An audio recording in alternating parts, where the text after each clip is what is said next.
Remember the Braves? Yes, they're still in the National League East. And Chipper has some new buddies. And they're hot. They've won 5 of their last 6. The Marlins are back in town, where they were last spotted sweeping the Mets. Tonight, Freddie faces off against his mentor. For the very first time this year, Marlins and Braves.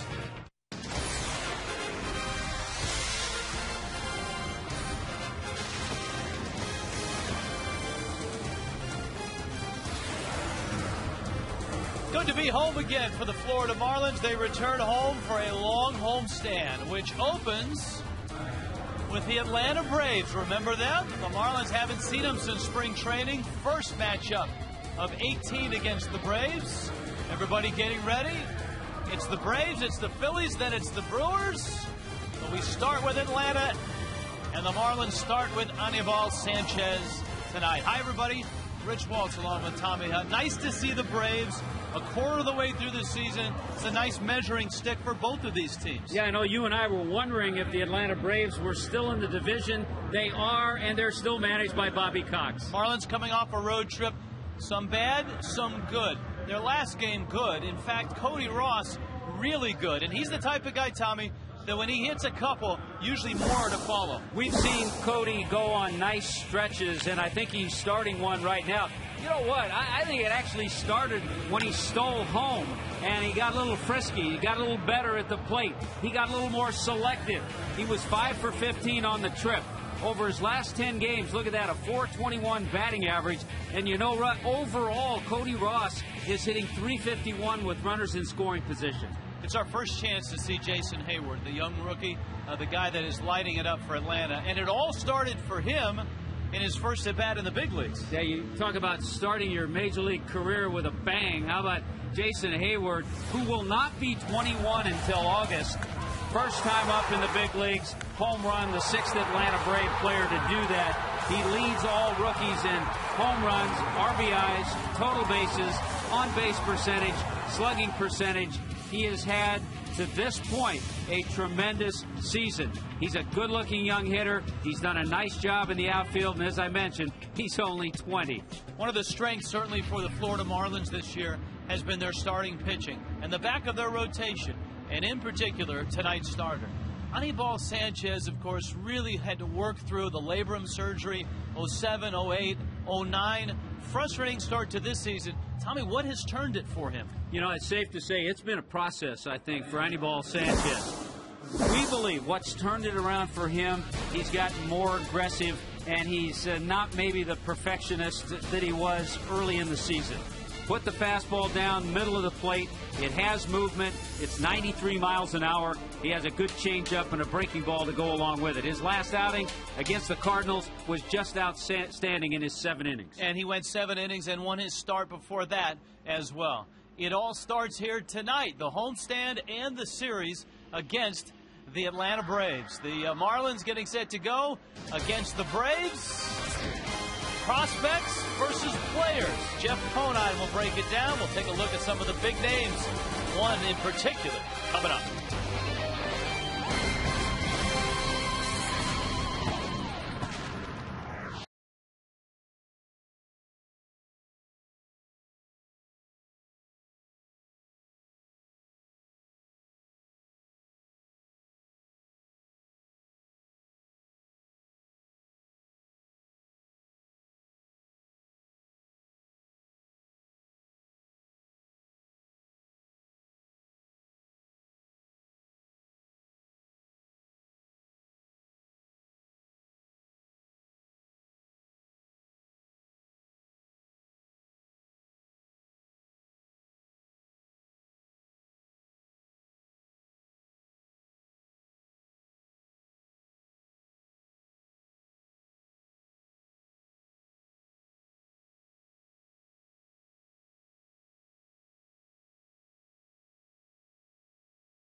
In the area, a little bit of wet stuff before the game, no issue. Marlins and Braves on schedule and ready to go, and we start things out in left field. Craig Minervini, Jeff Conine. All right, thank you, Rich. Good to be home. Good to be with Jeff Conine. Two exciting players, at least in about maybe a couple of weeks, or certainly by the end of the season. We're going to see probably head-to-head. But in this game right now, it's so far Jason Hayward, who's off to a great start. Niner at 20 years old, he showed poise. And not just power and RBIs, but even his average. What's impressed you about this young, terrific outfielder for the Braves? Well, you look at the on-base percentage. He's leading the team in the on-base percentage category, 409 on base, which tells you what a patient hitter he is already at 20 years old.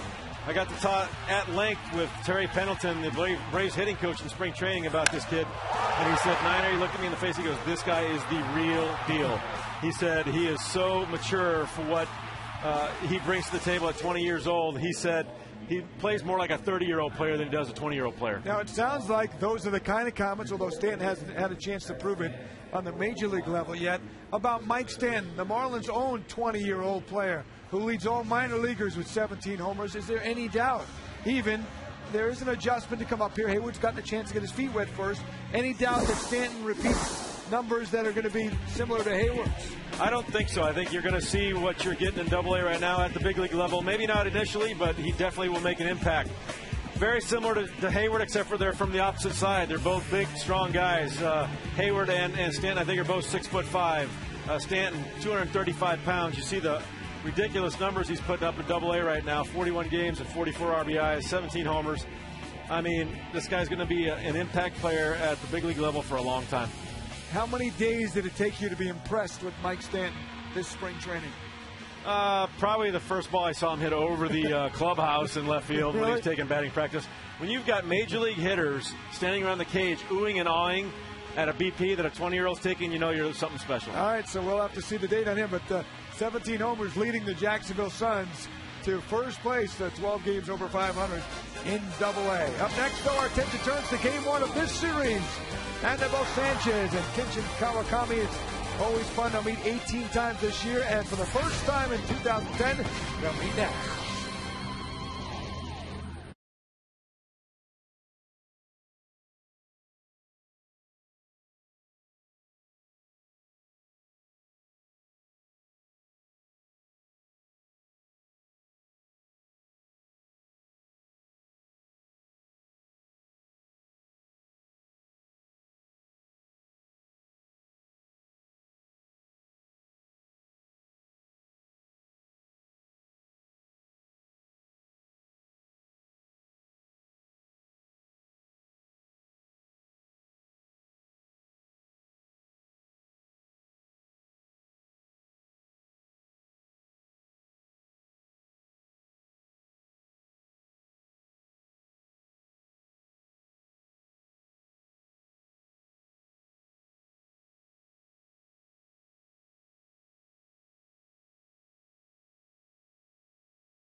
By Geico, 15 minutes could save you 15% or more on car insurance. Visit us at geico.com or call 800-947-AUTO. And by Toyota, moving forward. Tonight's telecast is on AFN, the American Forces Network, broadcasting the U.S. Armed Forces and serving in 175 countries and aboard ships at sea. Hope you're watching out there. Thank you for everything that you do. And if you are, it's a special edition of Marlins Baseball. It's Tuesday. It's Email Tuesday. So we take questions from all over the globe. FoxSportsFlorida.com. Look for the Ask the Announcers link. Go to FoxSportsFlorida.com.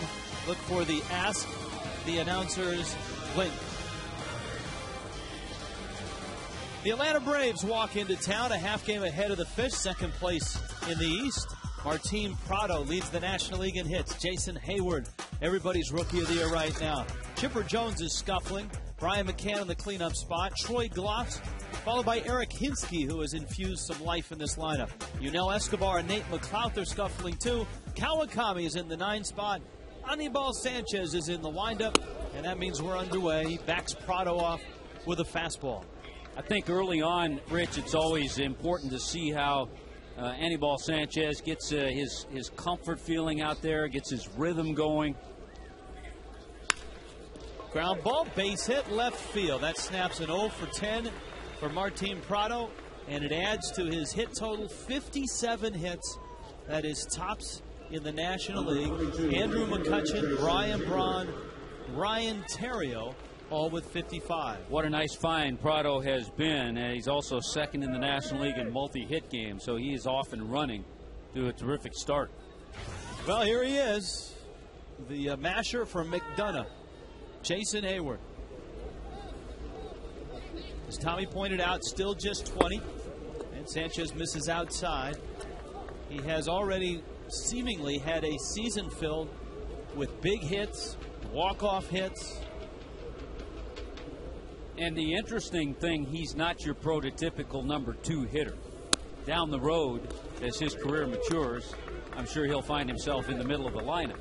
But hitting in that number 2 spot's a good place to see some decent pitches.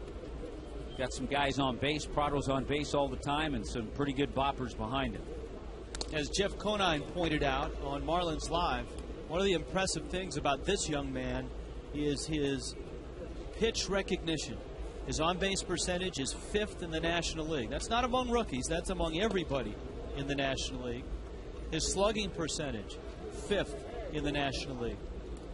So he's doing things that a lot of veterans wish they could be doing. Sanchez has missed outside. C.B. Buckner is our home plate umpire with Doug Eddings, Dana DeMuth, and Kerwin Danley, but it's 3-0 on Hayward. Well, remember, when we talk about Anibal Sanchez, don't be too fine. Right down the middle, let the fastball move, let it take care of itself. Start to be perfect and make perfect pitches. Remember, he's only 20. There's the fastball at 92. He does have a sore left thumb, Jason Hayward. He was sliding head first and kind of sprained that thumb a little bit. It was held out of Sunday's game. His last 19 games, though, he's hitting at 360. Aha. Changeup, he was out in front. Excellent changeup and an unbelievable count to throw it in. Jason Hayward, Chipper Jones wouldn't have been looking for that pitch. 3-1. Let's see what he gets. 3-2. See if Prado stays put, too. Has just 1 stolen base this year. He's running. Hayward hammers it, and that ball is foul. The amazing thing about Hayward in terms of his impact on the Braves, during his slump, and he has had a slump, he went 1 for 20 at one point this year. When he went 1 for 20, Tommy, the Braves were 0-7. Since then, he got a day off. They're 14-5.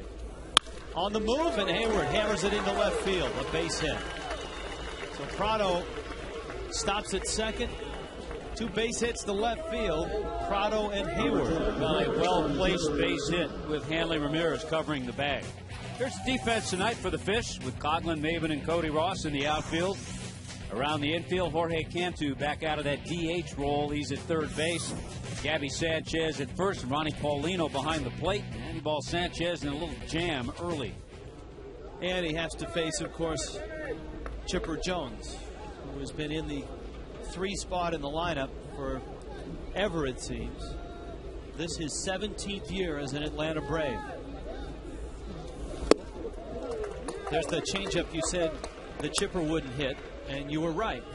He didn't hit it. Just don't hang it and don't throw it too much because he'll figure it out. Look at his numbers, though, Tommy. Those are not Chipper Jones-like numbers.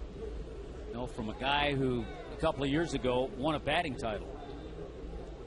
Yeah, 364 average in 2008. Fastball is strike. Then he goes 0-2 on Chipper.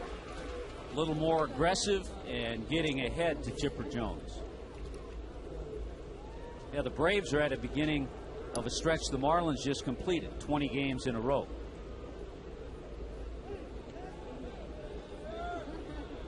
Oh, 2. Up the middle, Ugla, Hanley. Gabby picks it, and the Marlins turn a big double play. Prado stops at third.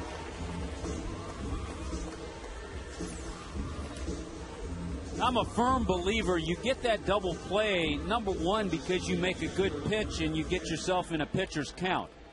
If you're 2-0, you probably don't get a double play.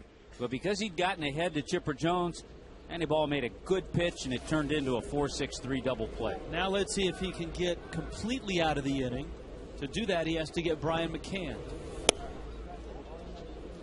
McCann, the Braves catcher. A little bit of a shift on. Hanley not quite up the middle.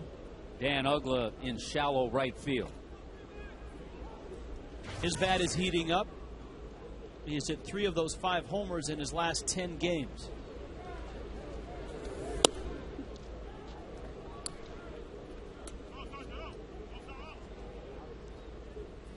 Two and 0. McCann for the second consecutive year having LASIK surgery. Yeah, he's kind of gone back and forth from the contacts to glasses after the LASIK surgery. Changeup hit a long way, but foul. There are certain guys over the years, the last few years, Chipper Jones, you go back a long way, that have always come up big against the Marlins. Brian McCann, one of them. Yunel Escobar, another. He's really struggling this year. The other one's on the disabled list, Matt Diaz. Good pitch on 2-1, and the count evens at 2-2. And of course, the legendary manager Bobby Cox, his final season. You can see he's approaching 2,500 wins. A guy that certainly will be in the Hall of Fame.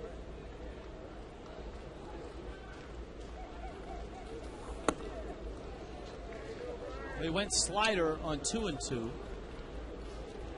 I wouldn't be surprised to see 3-2 changeup. Well, it's a pitch that he used to get a strike against both Hayward and Chipper. 3-2. Not sure if that was a slider or the changeup, but it wasn't a fastball. Looked like it had a little wrinkle to it. Randy St. Clair, I think, is pleased with what he's seen out of his entire staff. 3-2 coming. Great breaking ball. C.B. Buckner rings up Brian McCann, and Anibal Sanchez pitches out of a jam here in the first.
trot out this lineup. They started with Chris Coghlan. Gabby Sanchez is having a nice year. Hanley Ramirez is at shortstop. Jorge Cantu. Runners in scoring position on the road trip. Everything looking up for Jorge. Dan Uggla's hot right now, and so is Cody Ross. Ronnie Polino gets the start behind the plate. Cameron Maben is out in center field. Sanchez will pitch and hit ninth. Now, the Marlins saw a lot of Kenshin Kawakami last year. He appeared in 4 games. I mean, last year he was 7-12. 3 of his losses were against the Marlins. He actually has pitched better than his 0-6 record. Last time out, 6 shutout innings against Cincinnati and got a no decision. He faces Chris Coghlan, who has hit him well. In fact, the Marlins hit Kawakami well last year. His first year in the big leagues. Coghlan's first year in the big leagues. Coghlan was 4 for 7 against Kawakami, and Kawakami was 1-3 with an ERA of close to 6 against the Fish. And it counts 1 ball and 1 strike. There's a look at Kawakami, a veteran of the Japanese Central League. A 11-year veteran. That's down low. And it's 2-1. For Chris Coghlan, pitch identification has been a struggle this year. And that's something he continues to work on.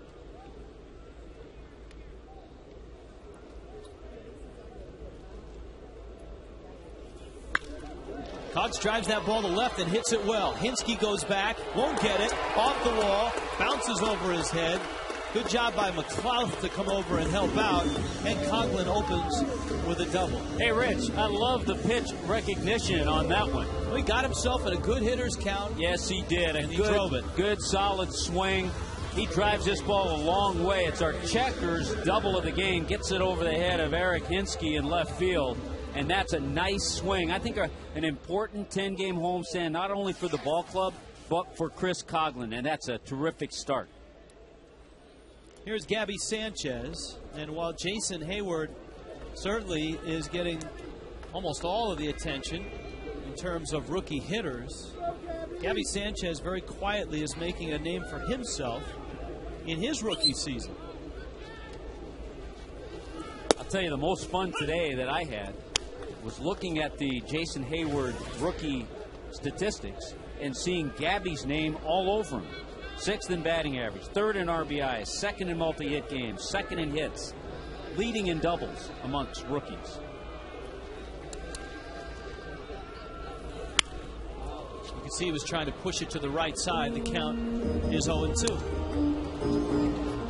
There you go, amongst rookies in the National League, 2nd to Jason Hayward. So the fun thing about that was seeing Gabby's name pop up all over those numbers where Jason Hayward's name is. You know, the funny thing about Gabby as well is, remember, he started the season, almost the first month of the season, hitting in the 8th spot, where it's tough to pick up RBIs and it's tough to put up big numbers.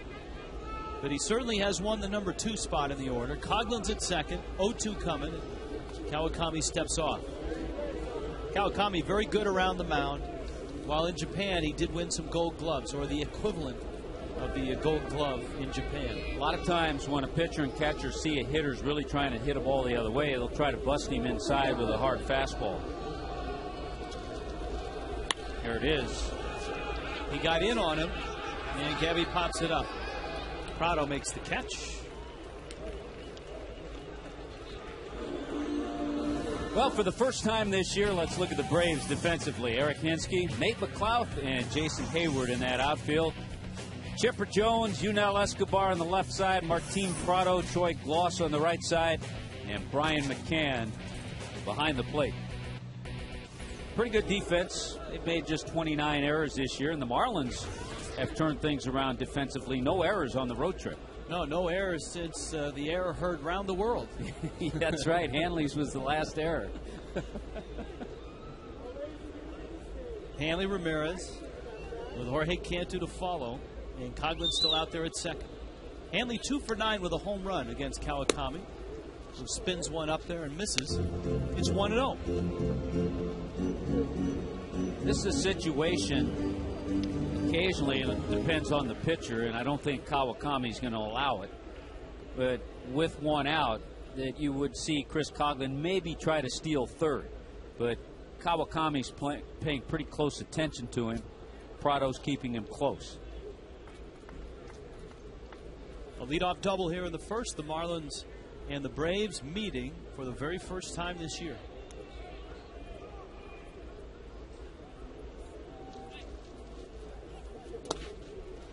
McCann usually pretty good around the plate. And it looks like Kawakami's being very careful to Hanley Ramirez.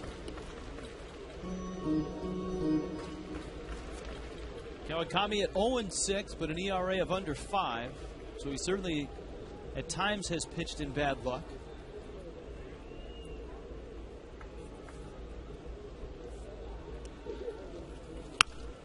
Hanley off the end of the bat. Prado off the end of his glove. Coghlan didn't stop, and here he comes in to score. Nicely done. Joe Espada, the third base coach, saw it all the way, had the right arm going, and Coghlan is across. The Marlins have a 1-0 lead. Well, it takes good communication, and Joe Espada has been very aggressive and very heads up at third base. He saw this ball squibbed off the end of the bat. Gloss, the first baseman, doesn't go after it, so he leaves it up to Prado, the second baseman. He's got to go a long way. A little bit of both. Over his shoulder, Chris was looking, but he also picked up Joe Espada right there and scored easily. So it's a base hit for Hanley. And an RBI, and here's Cantu with Hanley at first.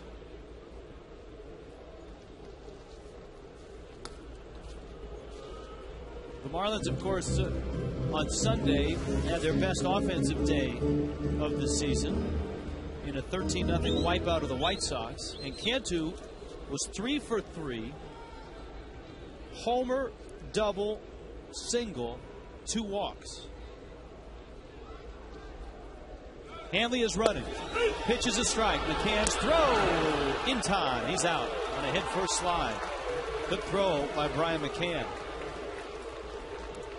Quick release. You don't read a lot about the defense of Brian McCann, but he is a good defensive catcher. Calls a good game, sets up, got rid of that ball in a hurry, and made a perfect throw to Martin Prado. Kawakami very quick to the plate. And his 0-1 is coming to Cantu.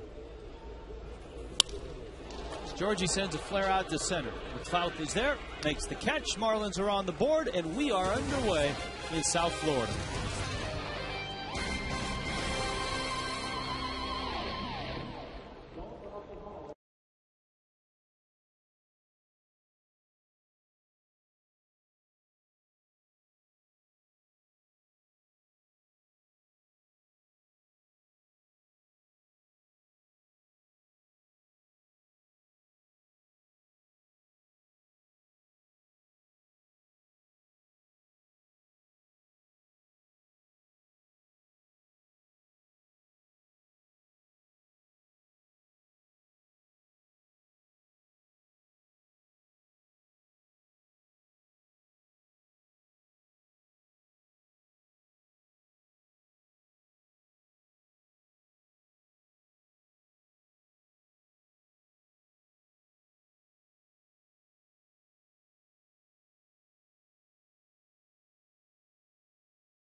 The Marlins on top in the second. Family Sunday will wrap up the Phillies series. Sunday, the 30th at 1:10. Phillies and Marlins. First 5,000 kids get a Dan Uggla poster, and all kids can run the bases after the game in the Diamond Dash. 1-877 Marlins. A lot of baseball before we get to Family Sunday. Troy Gloss, Eric Hinsky, and Yunel Escobar are scheduled to make an appearance here in the top of the second. Yeah, we've talked about this homestand, a good homestand with the Braves, the Phillies. Our first look at the Milwaukee Brewers. And a high fly ball out to center field. Ready to throw out the first email. Throw it out. David makes the catch. This is from Ryan, a 7th grader in Boynton Beach. My dad and I are big fans of the whole Marlin killer concept. Can you guys set a date at which you will announce a complete Marlin killer team? Or even tonight. And his suggestion is that you include Aaron Rowand on that team. Tommy's already pointed out the Braves that seem to hurt the Marlins. Here is Hinsky.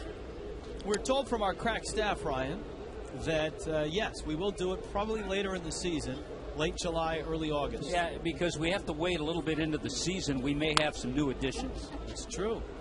Got to get a larger sample size. Eric Hinsky is a guy that is enjoying a nice run here with the injury to Diaz, a Marlin killer. Hinsky's getting a lot of playing time and has responded. Kind of had an interesting career. He had a career year in his rookie year, 2002. That's right. He was a Rookie of the Year in the American League for Toronto. Soft fly ball out to the Rookie of the Year in the National League last year. Coghlan makes the catch. So Sanchez, who dodged a couple of singles to open the first, has a couple of outs to start the second. And here comes Yunel Escobar, who always seems to hurt the Marlins, but lately has been hurting no one. This is one of those interesting matchups. That's a good point. You got a guy who's always hit the Marlins, yet he comes into this game, look at this, hitting 180. He's been chasing a lot of pitches, going out of the strike zone. So this will be interesting to see how the Marlins pitch him and how he responds. Sanchez goes up, and it's 1-0.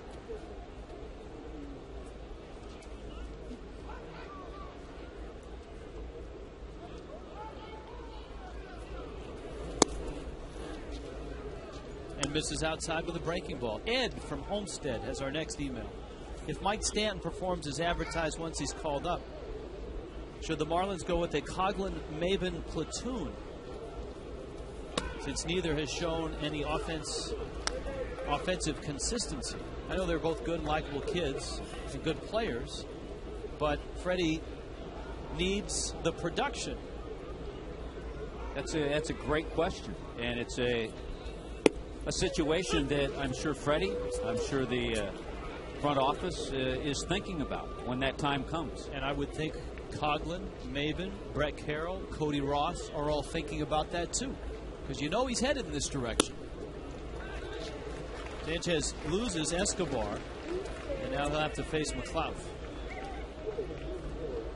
I mean, it's a great problem to have, is where do you put a guy like Mike Stanton? And Stanton, his numbers continue to grow at Double-A. The Marlins and everybody around baseball expects that he'll be in a big league uniform 2-3 weeks. That's a real distinct possibility. Yeah, in 41 games, Mike Stanton hitting .318 with 17 home runs and a .451 on-base percentage. Here is McLeod. Braves have two hitters in Escobar and McLeod, who are not off to good starts. Stanton, by the way, 44 RBIs in those 41 games. Yeah, you hate to see Sanchez walk Escobar, who was 3 for his last 32 after he got a couple quick outs. Gabby spears it, steps on the bag. Sanchez is done with the second. Marlins go to work in the bottom half.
Once again, Allison Williams. Hey, Allison. Hello, guys. Kenshin Kawakami had perhaps his best outing of the year in his last start against the Reds, but he had a bit of a wardrobe malfunction, if you will.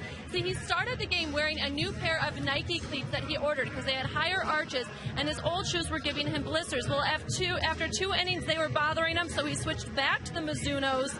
He ended up leaving that game early, though, after just 79 pitches because he was in so much pain from the blisters. Tonight, he is back in the Mizunos. We'll see if they help, if they're any better. The training staff tried to downplay the injury. They said it's not really affecting his pitching. But, guys, I think anybody that's ever had a blister can relate to how much pain they can cause and how much discomfort. And so you wonder, I mean, could that be a factor here tonight? We'll see if he can do better with these shoes. All right, Allison, most pitchers worry about blisters on their fingers. That's a little new take on it for Kawakami. He fires up a fastball to Dan Uggla. Uggla leading it off for the Fish here in the second. Get him thinking about the blisters, and he'll make a few mistakes. Cody Ross, Ronnie Polino to follow. Now, I'm not sure if the Braves broadcasters are putting together a Braves killer list, but for the Marlins, Dan Uggla is up on the Braves opponent home run list. Look at that. Most homers against the Braves since '06. Only Ryan Howard has hit more. So, yeah, I think Dan Uggla is on the Brave killer list. When's the last time you saw Dan Uggla take 3 pitches like that? I don't think ever. He usually hacks at one of them. But obviously fooled that time by Kawakami, who made some perfect pitches. The first one a little off the plate, and then he just caught the corner with the next 2. Oh, here's Cody.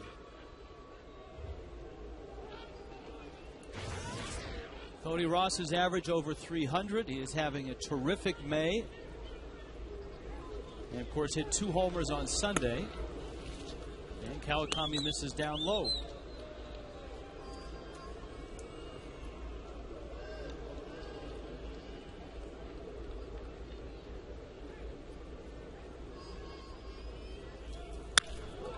And he scorches that one to short. Escobar, good strong arm. And Kawakami has a couple of outs. Let's scout this right hand. Yeah, no problem with that swing there. Cody Ross has that deliberate delivery, little hesitation as he goes into his windup. He'll throw 4-seamers, 2-seamers, everything but the kitchen sink. He'll change speeds, a couple of breaking balls. So he's not going to give you the same pitch, rarely 2 times in a row.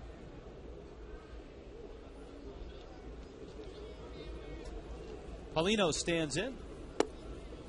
And he takes down low. It's an email Tuesday night. Ask the Marlins at fox.com. Log on to foxsportsflorida.com and click on the Ask the Announcers link.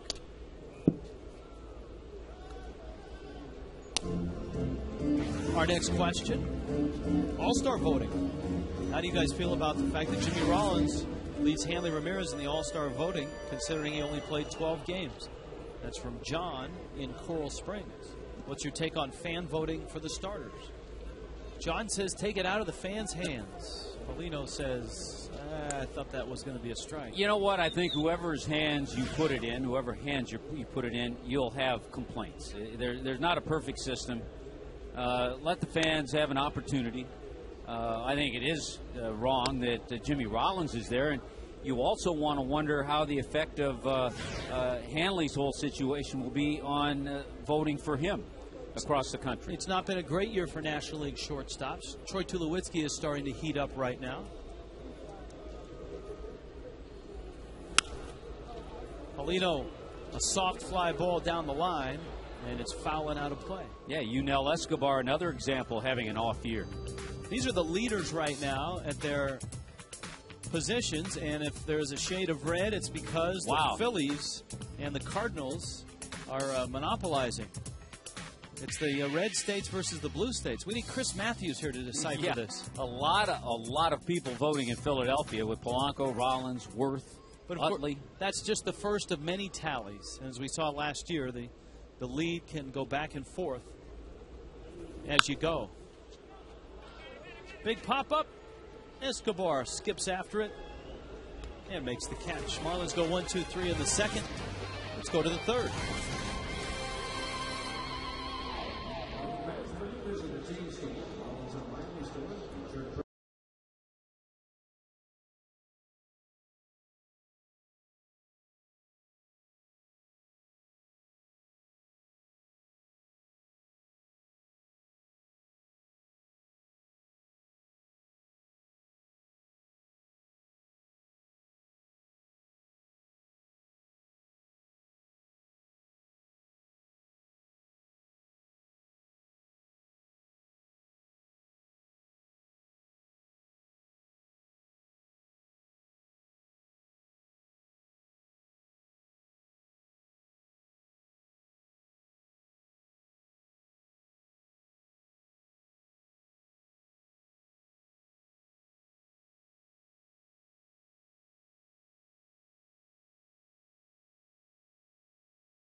A rock and roll Wookie, 1-0. Marlins on top. This copyrighted telecast presented by the Marlins may not be reproduced or retransmitted in any form, and the accounts and descriptions of this game may not be disseminated without the express written consent of the Marlins.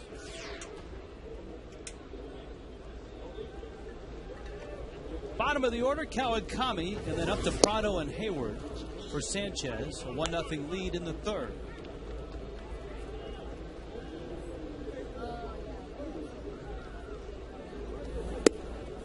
Sanchez throws the strike.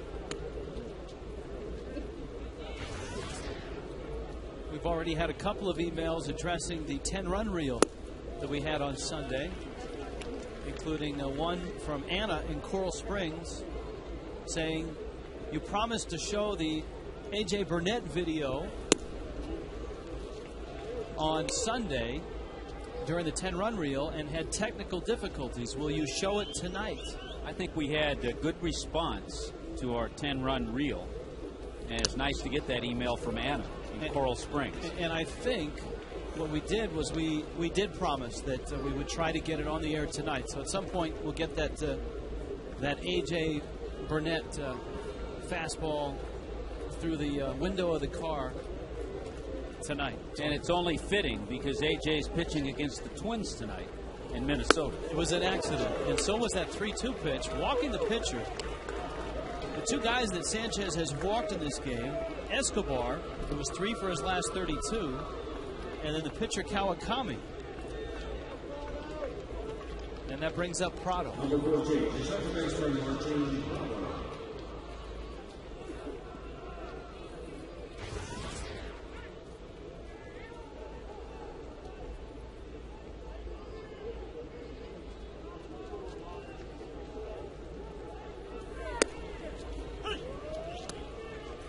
Prado, very good last year, emerged, hit .307, on base percentage of close to .360, won the job from Kelly Johnson. And all he's done is hit. He pokes one into right field. He's 2 for 2 in this one.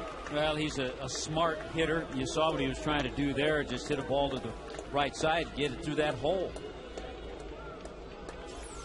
Yeah, he had career highs in just about everything last year, and he's on his way to surpassing all of those numbers this year.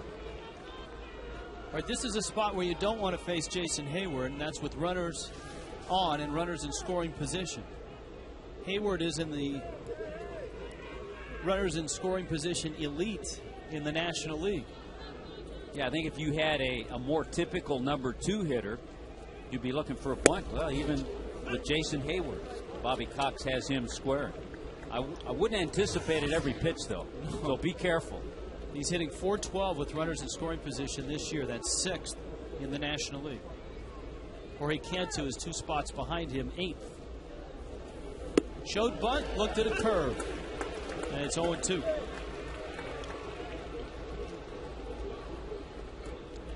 Curveball's been a good pitch for Andy Ball. It's the pitch he struck out Brian McCann on in that first inning. And a fastball that comes back and catches the corner. Sanchez strikes out Hayward. There's that pitch where you just lay that fastball up there, let it move, and it'll take care of itself. And it took care of a pretty good hitter. Here it comes. Number 3 was that pitch, and it just catches that inside corner. Our Toyota Fox track. Now it's Chipper Jones. Well, the first 2 got on in the first, and Sanchez got a double play from this guy. And then he struck out Brian McCann to end the inning.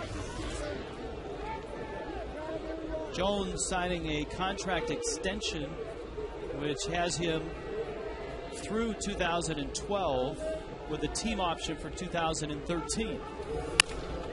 Ground ball, diving stop. Cantu on his knees gets the out. Great play by Jorge Cantu. Braves at the corners.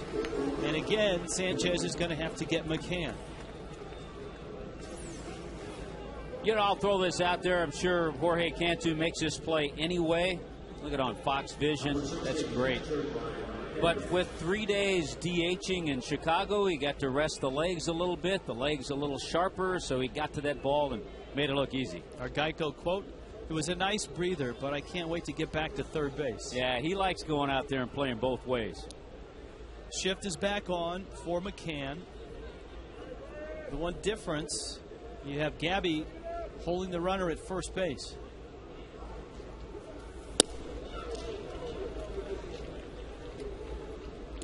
I think in this case with Chipper's leg issues that he's had over the last couple of years, you could play behind him. Keep him close. Don't let him get a big walking lead, but I think you could play behind him.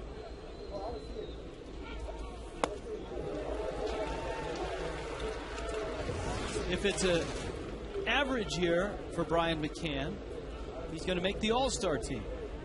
Because he's made the All-Star team every year he's been in the big leagues. It's amazing. 4-time All-Star, and he's 26. 1-1. Drive to center, and that's going to score a run. Chipper around second, and those old legs are going to carry him all the way home. And Brian McCann has delivered 2 runs, and it all started with the walk to the pitcher to lead off the inning. This time, Brian McCann comes out on top. Remember, he struck out to end the first inning. But this guy can just flat out hit, fastball down. But look how he stays on it and drives it the other way for 2 bases.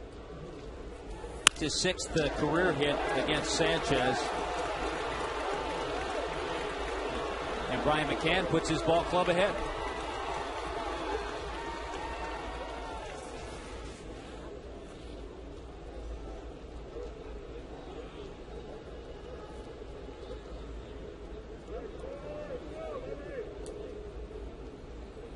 Now Gloss, who was acquired to add some pop to this team. You know, the Marlins last year were 10-8 against the Braves, but the ones the Braves remember the most were those last 2. Yeah, the Braves had won 15 of 17 into late September and put themselves in a position to challenge for the postseason. And it was the Marlins in Atlanta that knocked them out. Braves actually lost 6 in a row to finish the year, and the Marlins ended up having a better record. Ground ball short. Hanley gathers it in and throws him out. But Brian McCann has given the Braves a 2-1 lead in the 3rd.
They've not played that well on the road. 10-15 on the road, and 13-6 at Turner Field. Kawakami now gets 8-9-1 in the Marlins order. Maben, Sanchez, Coghlan. Back to our email bag. Casey in Fort Myers. If you were to gel the Marlins and Braves together, who would be your starting lineup? Please respond. You've never answered my question ever. Maben. There's an answer, and it's deep, and it's gone! Tie game. Let me start this way. Cameron Maben in center and not Nate McLeod. How's that?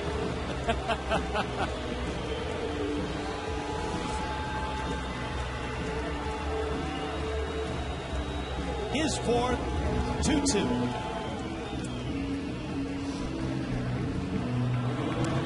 Well, that's a way to get back in the game and tie it.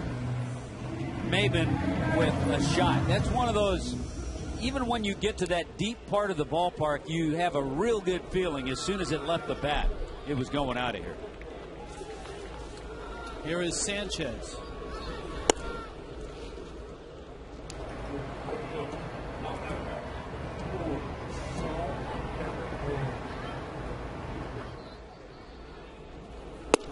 Okay, if you're going to start in center field and you're going to put Maben out there, who's your right fielder, Jason Hayward or Cody Ross?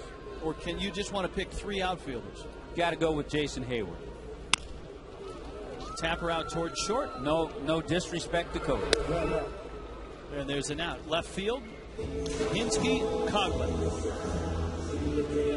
Coghlan, or if you want to throw in another outfielder, there you put Cody.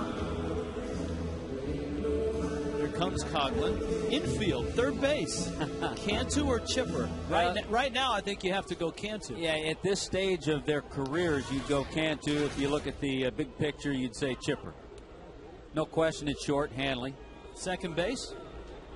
Man, you got to go with power. I mean, Prado's having a terrific year, but I go with Dan Uggla.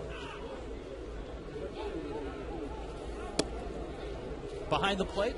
McCann. First base. Gabby and Gloss. That's a tough one. Again, if you go with up and coming, or if you take the body of work in a guy like Gloss. Yeah, it depends on which way you go on that one. Yeah, that's a flip of the coin. Starting pitcher.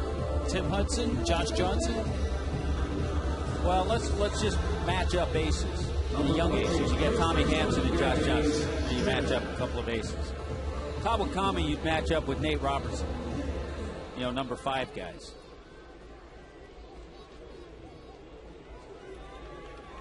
Here's Gavin. The guy the Braves are missing is Jair Jurgens right now. Kawakami misses outside to Gabby.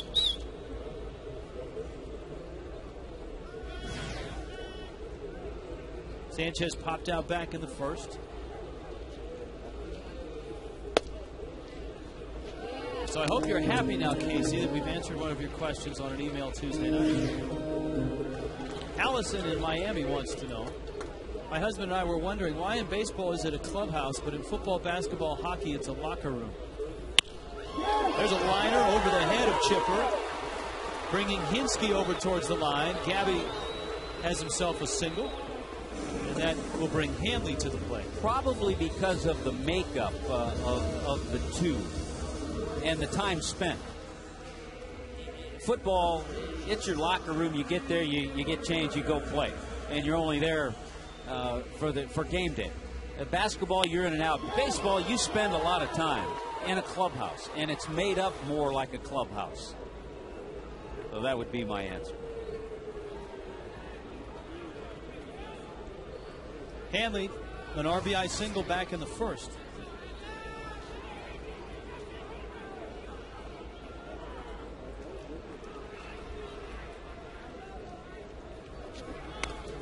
And Sanchez, who had his first stolen base the other day in Chicago. And you had a good talk with Freddie about Gabby's base running. Yeah, I made the comment on the last road trip that Gabby is a better runner than many people expected. I think at the start of the season, when you were discussing where's Gabby going to hit, some would say, well, you don't want him hitting second because he'd clog up the bases.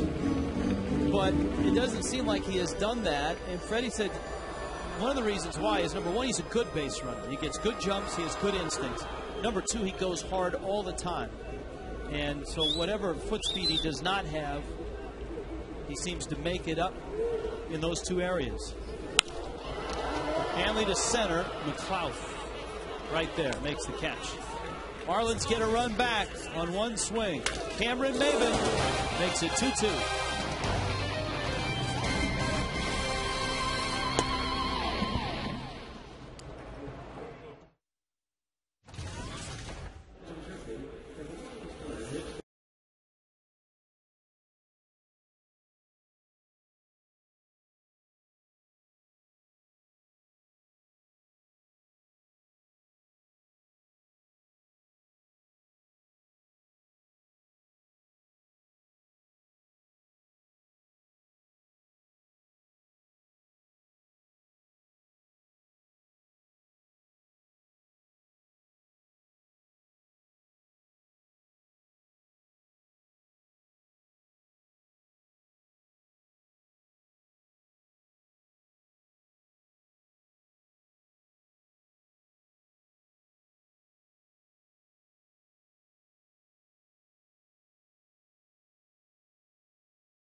Two-two ball game after 3.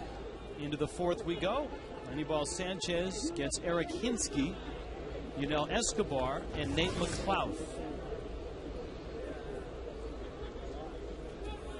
Hinsky takes a breaking ball down low. He flied to left back in the 2nd. Hinsky has been a frequent guest in the postseason the last 3 years. In fact, he's been to the World Series with 3 different teams the last 3 years. Boston 07, the Rays in 08, the Yankees last year. So a couple of World Series rings for Eric Hinsky. Drives that ball to right and hits it deep. Cody Ross goes back. Track makes the catch. And we check in with Craig Minervini. Craig? Hey, Rich, Sunday's game against Chicago. Let's go to it. Marlins are up 7-0, 4th inning. Brett Cal got a base on a hit by pitch, and then he stole second base. And the White Sox took exception the next inning and hit him. We asked Carroll about that today. In my opinion, and talking to other baseball guys, that's their opinion of what they thought, but I thought 7-0 in the 4th inning in that kind of ballpark. I mean, I completely have the utmost confidence in JJ. They're not going to score 7 runs, but, you know, I just trying to play the game hard. And the 4th inning, I'm just, you know, I still think I'd do it again. Freddie Garcia, quote, "That's no respect for the other team." Ozzie Guillen, quote, "We just told the guys not to play like that, especially when the team, his team, the White Sox, is last in hitting and runs scored in the American League." They made no bones about it, that it was an intentional hit. As you guys, I believe, surmised on the air that that's the direction you were thinking. Well, that certainly was the case. Guys, it's 4-0, 7-0 in the 4th inning of a game where you got a park where you score a lot of runs. But we saw the Marlins nearly blow a 7-0 lead earlier this year. So that unwritten rule you've been talking about for the last week or two, what inning does that start? Apparently the White Sox thinks it starts in the 4th in a game like that. Yeah, that's way too early. And I think if you asked most baseball people, they'd tell you the same thing. And don't forget, Gabby Sanchez also stole a base in the 4th inning as well. So it wasn't just BC that did it. Ozzie also said, hey, when we were ahead 8-0 on Friday night, He's pointed out that the White Sox weren't stealing bases, but they didn't go ahead 8-0 until the 6th inning, the bottom of the 6th inning. Yeah, and given the fact that that was the top of the 4th, the White Sox still had 4th, 5th, 6th, 7th, 8th, 6 more chances to hit. And you notice from that video, Paul Konerko was holding him on. So the White Sox were trying to prevent him from stealing. It wasn't like they were playing behind him and he ran. But I think you're right. You line up 30 managers and ask them that question. Probably 2/3 of them say, hey, it's too early to shut him down, and maybe you get a third of them that say, maybe it is time. It's not like they're going up there with those 18 outs and just flailing at balls and swinging at balls out of the strike zone and giving you outs. They're playing hard to try and get back in the game. It's still a game. I think it's actually ridiculous. I think I heard a great line. I believe it was Felipe Alou was asked one time, when is that time? And he said, it's that time when the other manager sends me a note and says he's not going to score anymore. That's right. I mean, what would you say, 8th inning? Sure. Okay. Yeah, even 7th inning, but Maybe 4th inning, no way. That's why you should allow cell phones for the managers so they can text each other. You okay if I steal second here? Oh, I would be very offended if you would. All right, well then. Hey, a great hitter's park. We saw the way the ball was flying out on Sunday afternoon. Amen. No problem. The only other thing that we never really nailed down was Dan Meyer said he did not throw at A.J. Pierzynski. Pierzynski didn't think so. Publicly. Yeah. Well, look, boy, the way his reaction was, you didn't know that. Anibal Sanchez strikes out Nate McLeod. 2-2 in the 4th.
Trucker van, who are you going to call? 1-877-Marooney. By Publix, where shopping is a pleasure. By Tobacco Free Florida, escape the addiction of tobacco. Be free. Visit FloridaQuitline.com. By AT&T, find out what's possible with the nation's fastest 3G network. AT&T, rethink possible. And by South Florida Ford. Visit SouthFloridaFord.com for great offers. Jorge Cantu to lead it off. It's sort of like the half and half, the 50-50 bar when you were a kid. Mm-hmm. Those things were good.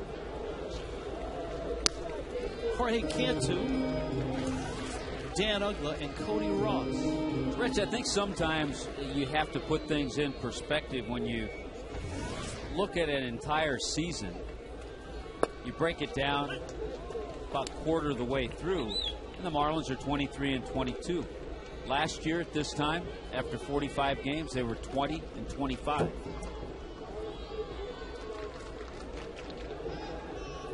Kawakami 0-2 on Cantu. He flied to center in the first. The Braves did not get to participate in interleague play, at least the first weekend. And the National League actually had a very good Sunday and went 22-20 against the American League. Chipper waits for it and throws Cantu out.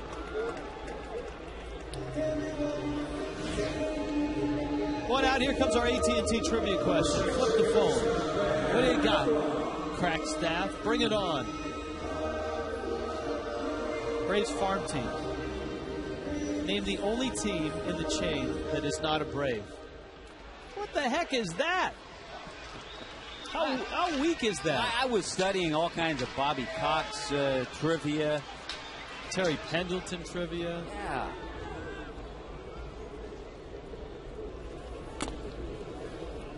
By the way, the Braves will dip into interleague in June. They'll have Minnesota, Tampa Bay, Kansas City, the White Sox, and the Tigers.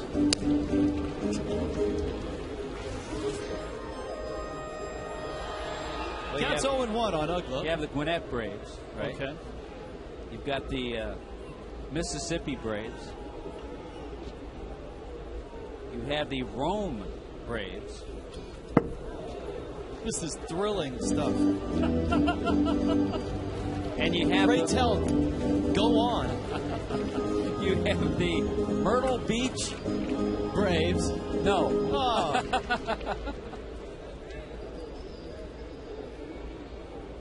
Ugla hasn't taken the bat off his shoulder yet, has he?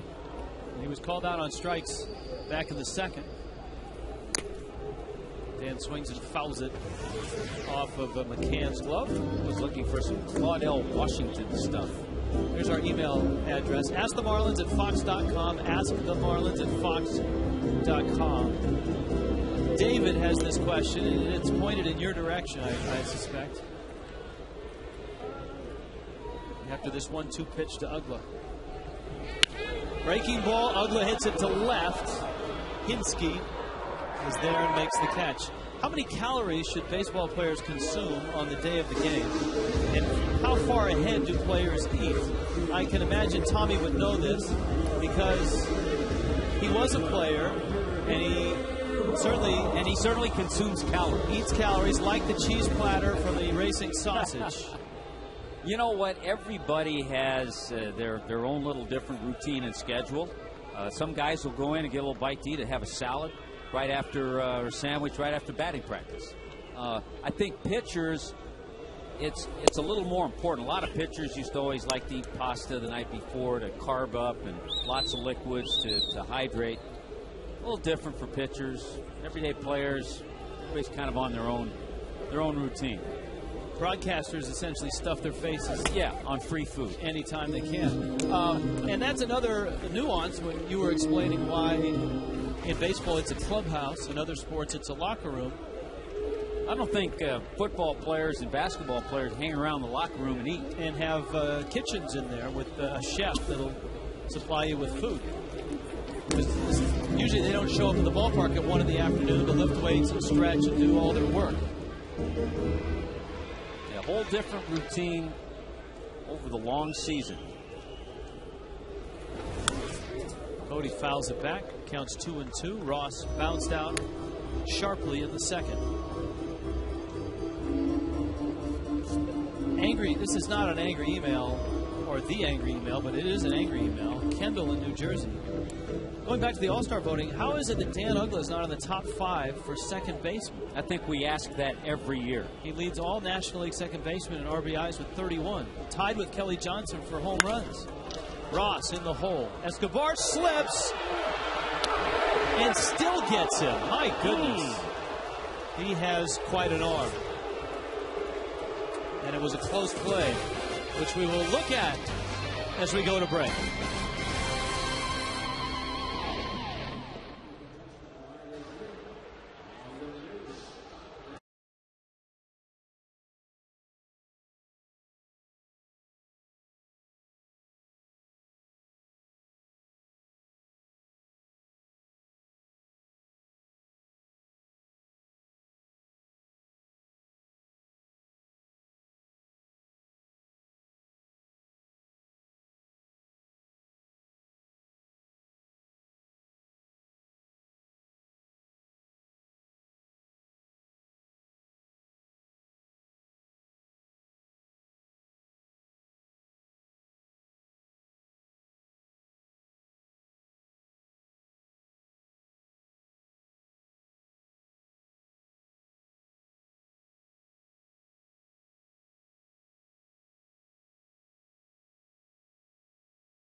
Subway fifth inning, home of the $5 footlong. Play hard, eat fresh.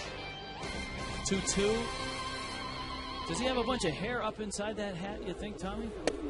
Or is it just the hat that looks that way? I always wonder that. Could be cotton candy up there for all we know. Sticky and sweaty. I hope it's hair, It's a though. bad visual. 1-2 is the count to Kenshin Kawakami. This is a hitter that got Sanchez in trouble back in the third inning. Yes, it did. He walked him, and he gave up another single to Prado. That started the inning, which was highlighted by Brian McCann's 2-run double. That's how the Braves got their runs. This time, Sanchez handles him. Sometimes our crack staff has an off night, misses a cutoff man, doesn't back up behind the plate. Only team in the chain that is not a Brave. The Pelicans. Wouldn't have slept if I hadn't gotten that answer. Here's Prado.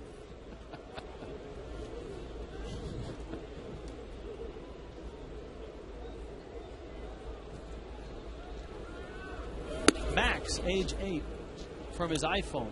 How many baseballs are used in an average game? How does Max get an iPhone? Hey, I was just going to say, 8 years old, you got an iPhone. Nice going, Max. I would say 3 or 4 dozen. Max. Maybe more on a rainy, muddy night. Tommy has an iPhone, plenty of apps, but every now and then he needs technical support. Can you send along your email address? Max could help me out with my problem. He can lean on you. Max, I'll be calling you tomorrow. Counts 1-2.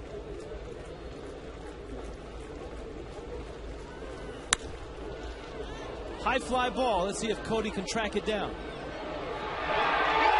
He's such a good outfielder.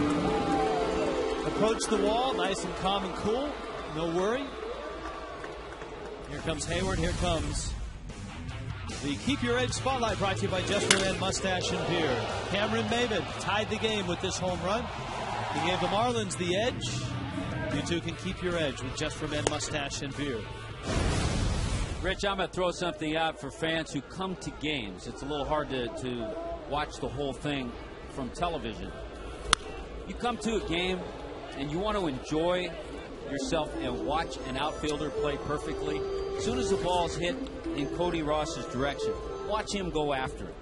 And you can tell right away if he's going to get to it, where it's going to be. Sanchez breaking ball. He's out in front of Hayward, 0-2. Jason Hayward is singled and struck out. Sanchez with a real nice pace.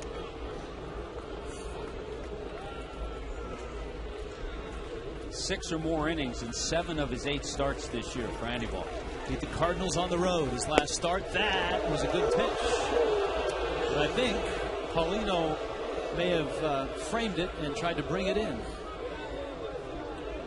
And Foxtrax has it out. Toyota Foxtrax says it was in. That is strike 3.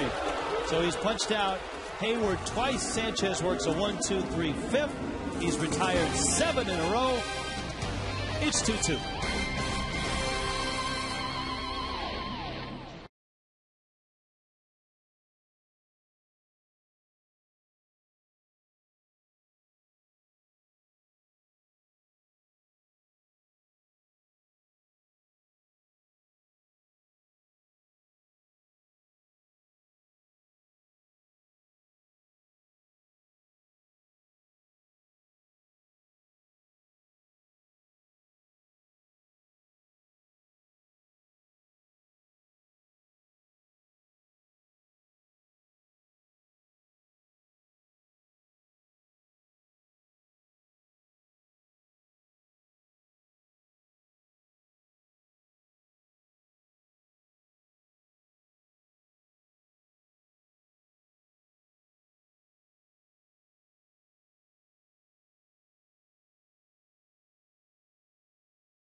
an email Tuesday night. Keep them coming.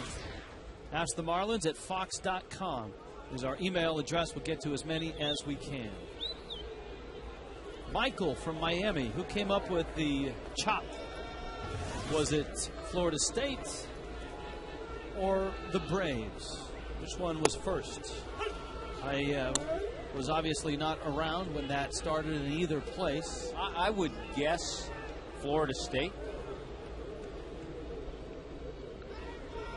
And the story that our crack staff is coming up with is that Deion Sanders brought it with him to the Atlanta Braves. And that Jane Fonda ran it into the ground.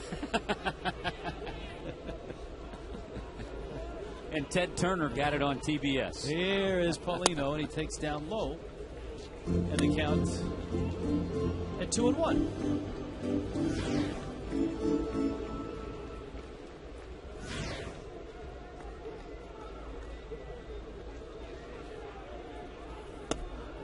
That pitch misses. Luis from Miami. I've always wondered, what's the point of a first base coach during the game? What purpose does he serve? I always see hitters taking signs from the third base coach. So what's the point of having a guy at first? Well, broken bat, and it's going to nestle into center field. Prado tries, just in case Paulino fell on his face. All right, the first base coach is there for a lot of reasons. Gives that runner a little support. Tells him how many outs, talks to him about the situation. Be alive. This guy might have a good move. You're not going anywhere running. You're not stealing bases. He also will take the batting gloves, help him out that way. The first base coach keeps track of the pitcher's time to the plate to help runners if they are thinking about stealing. He'll also look at the signs from the third base coach. A lot of times that runner doesn't pick him up right away. He may get him secondarily from the first base coach. So he does a lot of things. Here's Maben now, who homered back in the third. We talked about Anibal Sanchez being aggressive on the mound, and that, I think, was the message from Jim Presley to Cameron Maben at the plate at the end of April, is be more aggressive. He felt that Maben was a little bit too tentative and then started getting himself out. Identify a strike and then go get it was the message. I think it's pretty clear. We've seen much more aggressive swings from Cameron. Justin in Fort Lauderdale. What happened to the other camera view that was straight in line with home plate? That was awesome. Well, we were trying it out, and we may go back there, and we may move the camera over in that direction again. So we appreciate your feedback on that. What was the other question we were going to ask fans tonight on the road trip? Well, we had talked about having fans, if they had suggestions, to email us about other things to put on the 10-run reel. Gotcha. 2-1 pitch has popped up. Oh, and by the way, the AJ video that we promised and couldn't deliver because of a technological snafu in Chicago, next half inning. So hang in there with us. A little special appetizer for you. Yeah, if you have suggestions, something you want to see on that 10-run reel, we're all ears. That's why we have a crack staff.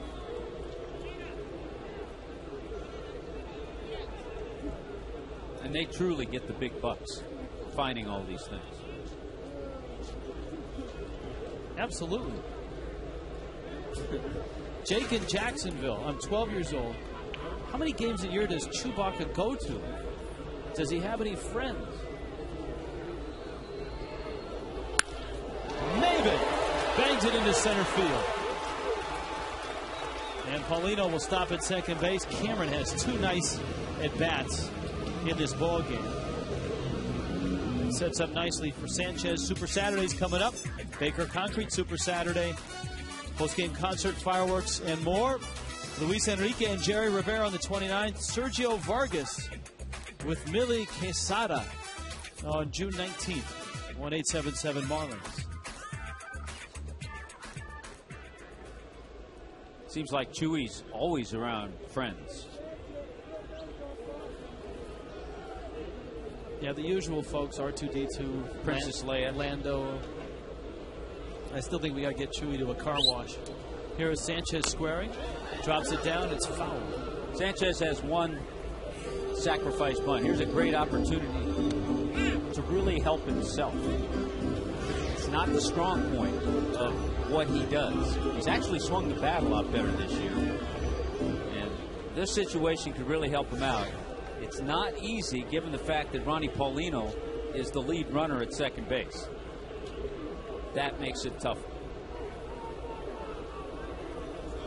However, one thing working in Ronnie's favor is the fact that Troy Gloss is not an experienced first baseman and is not the most mobile. And it looks like the Braves, with Escobar well over into the hole, they're trying that wheel play. And that's exactly right. That's a great shot from our RoboCam. Bill Brennan, our RoboCam operator. You have Chipper coming in here, Gloss coming in here, and you'll have Escobar going over to third base. And you do that, we've talked about it, when you have a slower runner at second. Later this homestand, we will have, with the RoboCam, Fox Vision, the X-Mo. The super slow-mo that you've been seeing these past couple of weeks. Now I think if Andy Ball is still bunting, this is where I think guys make mistakes sometimes. You can't be too perfect. You can't try to lay down that perfect bunt up the third base line. Just try to drop it out in front of the plate. Make Kawakami feel it. And if it's not too hard, his only play will be to first base.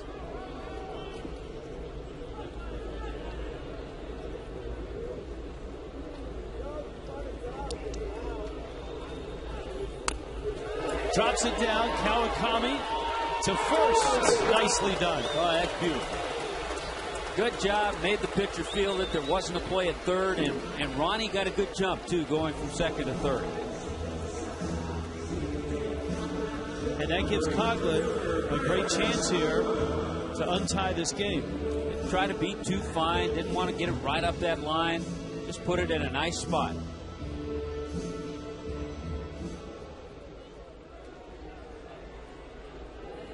I always loved the old adage. You don't hear it as much now because of the DH. But if a pitcher can hit a little bit, if he can bunt, if he can field his position during the course of the year, it may help him win a couple of games. Well, the three guys that pitched in Atlanta forever did all those things. Absolutely. We're great examples of that. Maddox, Smoltz, and Glavine. Coughlin. Middle infield is back. Coughlin takes a fastball for a strike. Chris doubled in the first. He bounced to second in the third. This is a ball club that in his young career, last year, Chris hit .396 against the Atlanta Braves. You mentioned the way he had hit Kawakami. A lot of hits against Atlanta. Breaking ball did not come far enough. Coughlin against Kawakami now is 5 for 9 with a double. Paulino, Maben. Sharp ground ball doesn't necessarily score Paulino. He's probably going on contact, though. You got a fast infield surface here at Sun Life Stadium. The infield and the outfield, one of the fastest in all of baseball. You know, the other day in Chicago, big day for most all the hitters. 13 runs, a lot of home runs. Tough day for Chris Coughlin. He left a lot of men on base, and he had a couple of situations, less than 2 out, a man at third, he wasn't able to get that runner in.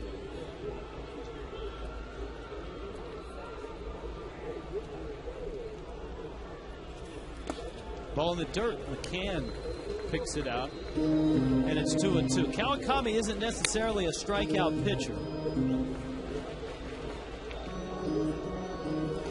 Just 28 in 43 innings coming in. And only one tonight. That was Ugla on a called third.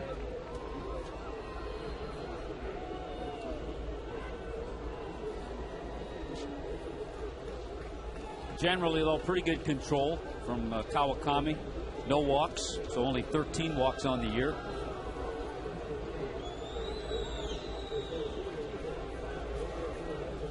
Two in the dirt.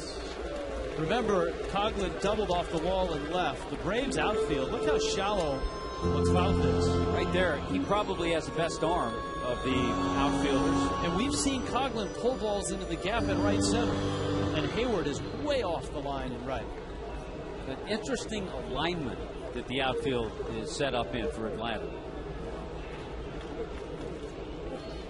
Sanchez on deck. 3-2 coming to Coughlin.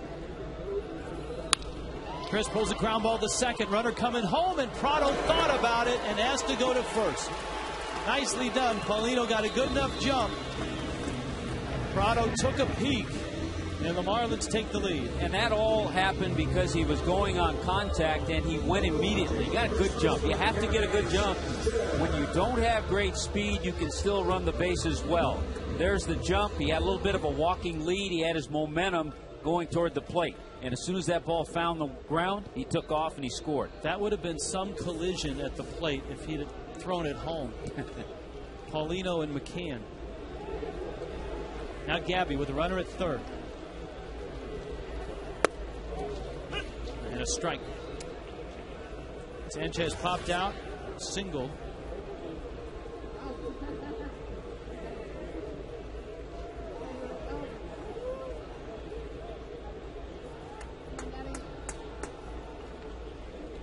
Good wheels there at third. Leaders of the game brought to you by JM Lexus. Highest rookie average. 2 top fivers in this series. Gabby at 282. A JM Lexus price made us number 1 18 years of running. Click jmlexus.com to find out how. 1-1 coming. 1-2.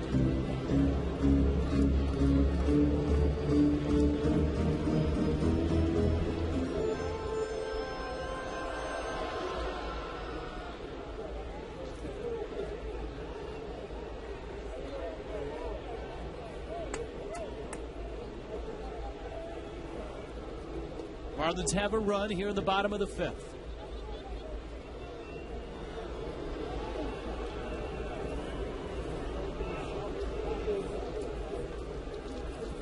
One-two. Got him. Struck him out. Fish get a run. Lead at 3-2 when we get back as promised. A snippet of that 10-run reel you missed this weekend.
A double A run and an RBI so far for Chris Coughlin, and the Marlins have a 3-2 lead.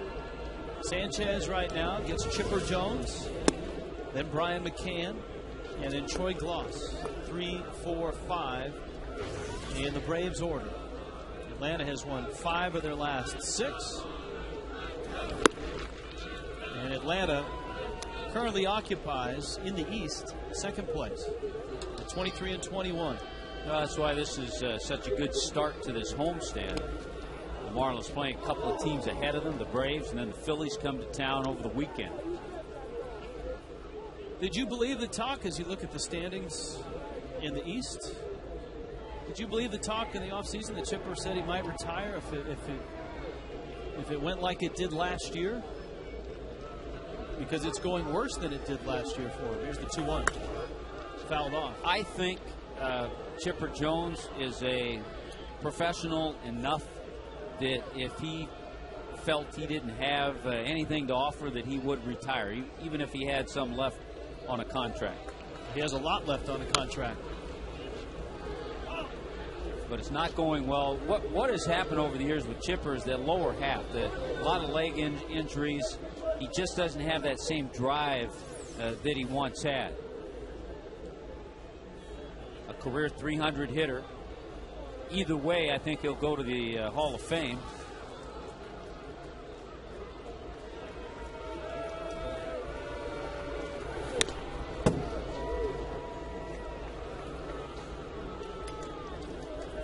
Still 2-2.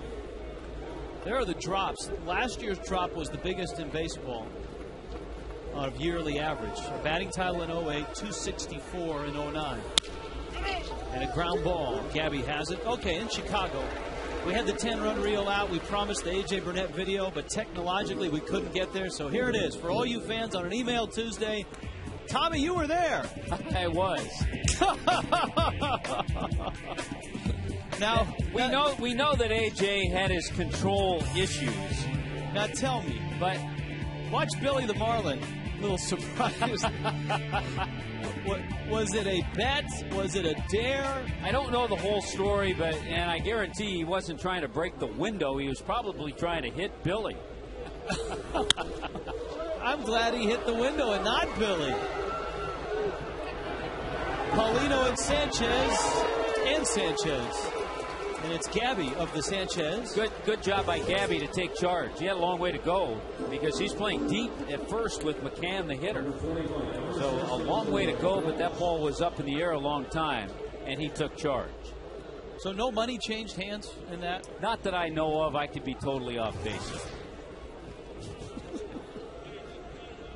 Yeah, I think money exchanged hands when A.J. had to pay a fine. For the window? I think in that respect it did. Here's Troy Gloss. He's calmed down. A.J.'s toned it down a little bit. He is. See, that was a great example. He was max effort on that pitch.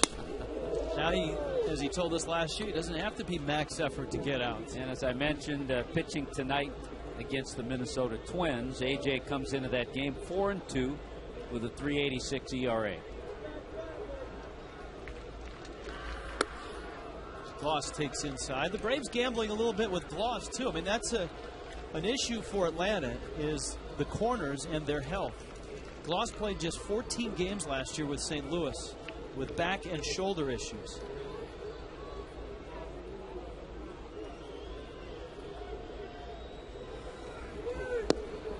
Of course, you got a guy that defensively is limited in range, but is a very good glove man at third in Gloss.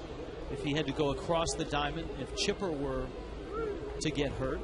Well, over 300 career home runs, and a guy with a little something in common with our own Jeff Conine. Both Bruins out of UCLA. And while Jeff Conine was an All-Star MVP, All-Star Game MVP, Gloss was a World Series MVP. There was a walk on the wild side there for Sanchez. He had retired 9 in a row.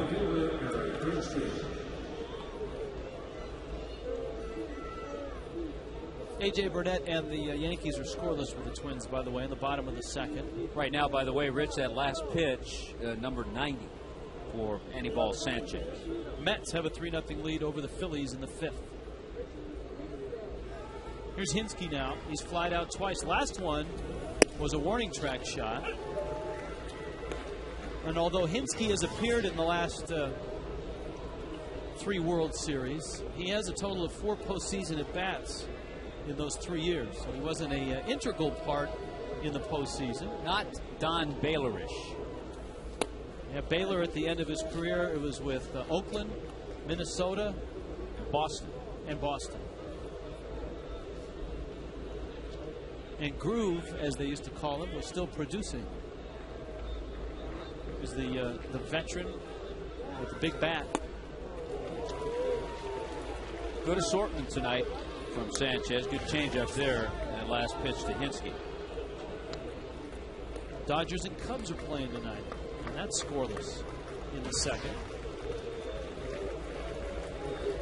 Reds and Pirates, believe it or not, are scoreless in the 7th inning. Tough to believe with both of those teams. They've been scoring runs a lot lately, especially Cincinnati. Hinske battling. Count 1 and 2.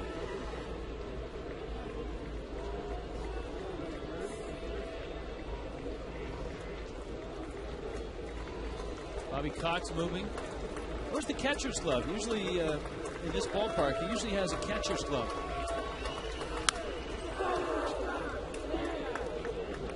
Bobby Cox, a third baseman when he was coming up, and actually was a Yankee for a couple of years. Yankee third baseman. But he had knee injuries, and back then they didn't have the technology to fix those knees. 20 seasons. He's managed clubs to there it is. 500 record or more. I love it. He saw Hinske foul off that last pitch. Swing and a miss. Sanchez strikes out Eric Hinske. We're going to the bottom of the 6th inning. Glad you're with us tonight on an Email Tuesday. One more time. Look out.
Marlins Baseball está disponible en español vía Zap y es presentado por KFC.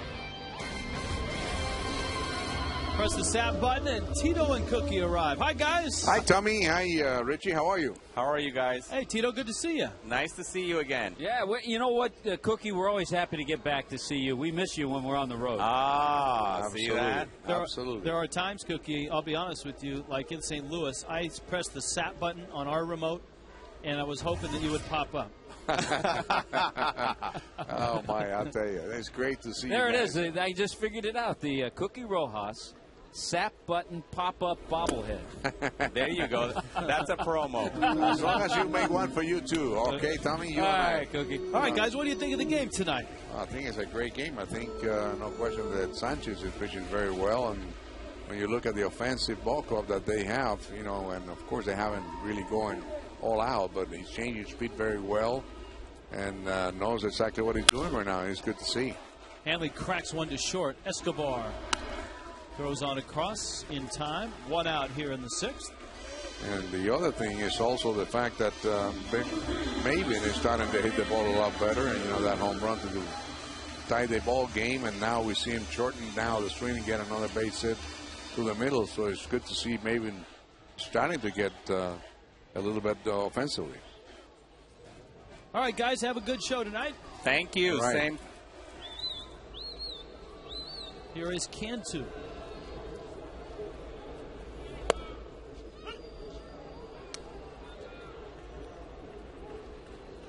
On 1 count to Jorge Cantu was flied out, bounced out.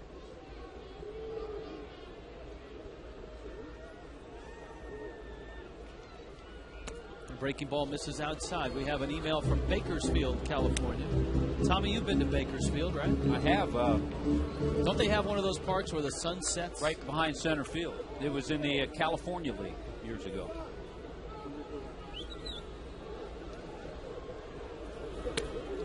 That pitch misses down low. There's our email address if you want to get a hold of us. FoxSportsFlorida.com. Click on the Marlins page and ask the announcers, or just send it to AskTheMarlins@Fox.com. Cantu a drive to left. Hinsky has room and makes the catch. We'll get to that email in a moment. First, we have to freeze something contractually. Coors Light always freezes something in the 6th inning. How about a Cameron Maben freeze it? Home run.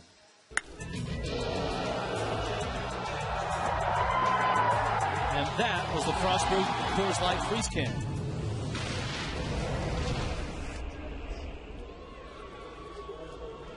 Here's Ugla now. The question from Bakersfield's from Julie. We've noticed that the Marlins wear uniforms with Los Marlins on Fridays. It's a check swing, a little roller. And Ugla, did he miss him? He missed him! And Ugla saved! Yeah. Ugla went across the base and put both of his arms out, almost like a kid running through the outfield. Watch this. Well, watch the bat just completely shatter as he gets sawed off with that small bat that Dan uses. Now, the tag is not applied. Watch Ugla. And he goes, all right, I'm safe. He helps out. The home plate umpire did a good job, I thought, C.B. Bucknor, getting close and seeing that the tag was not applied. And Dan Ugla gets himself an infield base hit. It's like a little kid when he's playing an airplane. Ugla was flying. Here's Cody Ross. Kawakami didn't help his cause when, after he tried to tag Ugla, he reached into his glove to throw the ball to first. If he tried to sell it, all he had to do was show his glove to the umpire. And to answer your question, Julie, about the Los Marlins, Fiesta Fridays on Fridays at home until the Marlins celebrate that. And they have worn Los Marlins on their jerseys. Braves pitching coach Roger McDowell out. And to wonder if in reaching and making that play, he wants to check and see if Kawakami's okay. Also wants to see if he has any blisters on his feet, bunions, anything of that sort. If you heard Allison Williams' report, last start he had to change shoes a couple times. Well, he's back to wearing the Mizunos and not the Nikes. C.B. Bucknor out to try to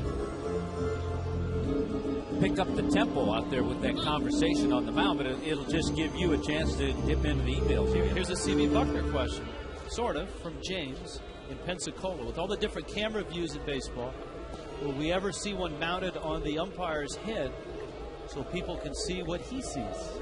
That's been tried before, and it's interesting, but it doesn't quite have the clear view that you would think it would. Yeah, Little League World Series, they do that. Escobar throws over to first, and Cody is out. We've played 6. Marlins up. I was still laughing about that hit.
Moneyball Sanchez trying to get through the 7th now with a 1-run lead, 3-2. Marlins on top.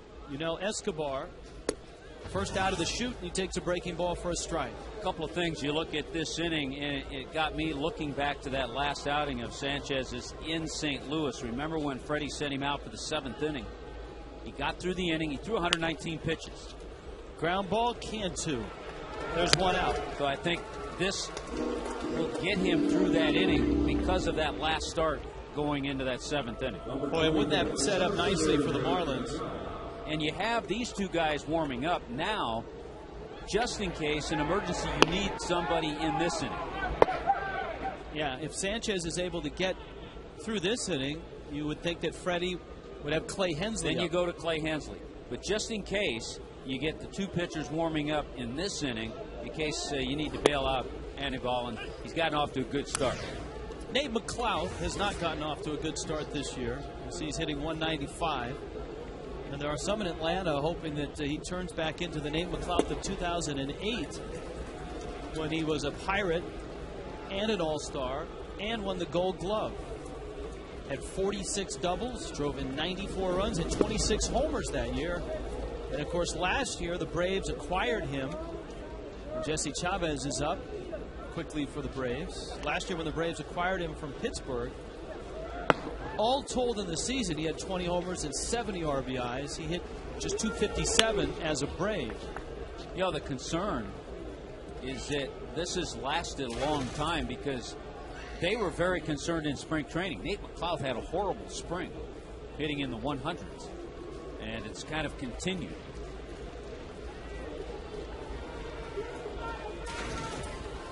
Of course, Jordan Schaefer is one of their top prospects who started the season in center field for the Braves last year, slumped, and as it turned out, was trying to play through an injured wrist.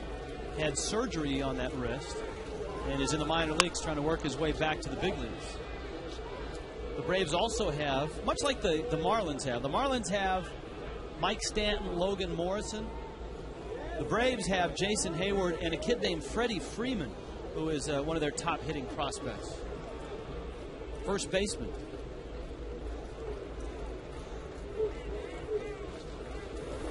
Two-two. And that misses inside. You hear the crowd react. Paulino, that was pitch 7 in the sequence, so it was off, just off. Yeah, Freddie Freeman, a big left-handed hitter. Nick in Kendall has a Fox Tracks strike zone question. I see close pitches look really far away from the zone on Fox Track. Is it only a matter of inches? Well, the perspective, if you can imagine it, that box is the width of home plate, obviously. High pop. Cantu is over. And with the pitcher spot due up next, Bobby Cox has got Melky Cabrera as the on-deck sir. So, Tommy, if you want to draw, that box is home plate. That's the width of home plate. Yeah, the box itself. And the dots are the size of, in relation to that, a baseball. A baseball.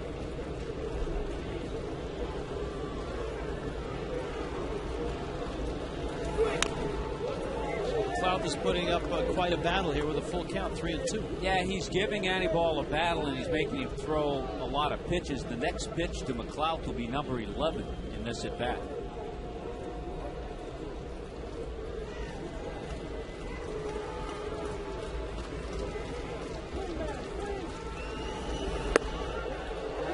That one is inside, and so Sanchez loses McLeod.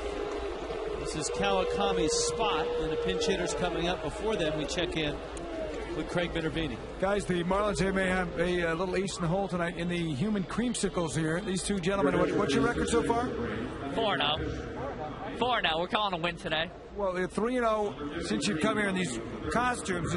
This is Joel and Luke from Weston Davie area. Who came up with this brilliant idea? The president right here. No. We watched a video of some green guys in the Red Wings game, right? Or something like that, and then we kind of just got an idea and got some suits, and yeah. Kind of, it's very interesting. Maybe we show the tape. We're kind of matching the mermaids tonight. We're actually the mermans. We're the male versions of the cheerleaders. All right, now this guy here is a friend. Hello. This guy is a friend. Now, you haven't worn it yet, but if they win tonight, we're saying you're going to wear it. If the team wins tonight, you'll come back with the creamsicle? Yeah, I'll come back as a creamsicle if we win tonight. Yeah. By the end of the year, everyone will be a creamsicle. All right, gentlemen. Very good to see you again. Brett Carroll actually said you got to go interview these two guys, the creamsicle suits. I think the green guys that inspired them were the guys from It's Always Sunny in Philadelphia, an FX series. Fouled back, and it was at a Flyers game, so it involved Philadelphia. Hey, there's been a Melky Cabrera sighting. Well, he's been playing a little bit, but there are other guys that are having good years. Hinsky's taken over, played a lot of left field. So Melky Cabrera's playing time isn't what he would like. Hey, on a serious note, we want to wish Marlins strength and conditioning coach Paul Fournier and his wife Elise the best. His wife had some surgery, and we hope she's doing fine. So Paul is not with the club, and we look forward to having him back. So best of luck, you guys. An indispensable part of the Marlins organization. He puts in countless hours, off-season, spring training, during the season. 2-1 coming. Runner goes, little hit and run. And a nice play by the security guy. Very nice. Look at that, Tommy. He went to his right. He took a good angle. Got a good jump off the stool. I think he has the Perry Hill video that he has studied. Look, foot, follow, funnel. Funnel. He funneled before he flipped. There's a few more F's we're missing in that sequence. And a few that we're thinking, too. 2-2 to Melky Cabrera. McLeod at first. Sanchez's pitch is fouled back. Yeah, this has become an extended inning now for Sanchez. And Tommy, his pitch count is up to 113. So this definitely is his last inning. 115, my bad.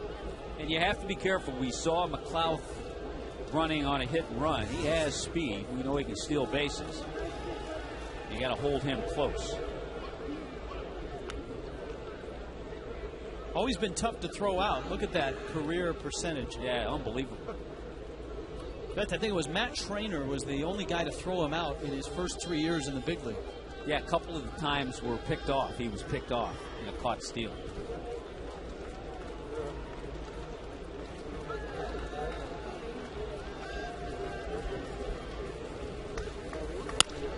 Ground ball base hit, right field. Ross is there to pick it up.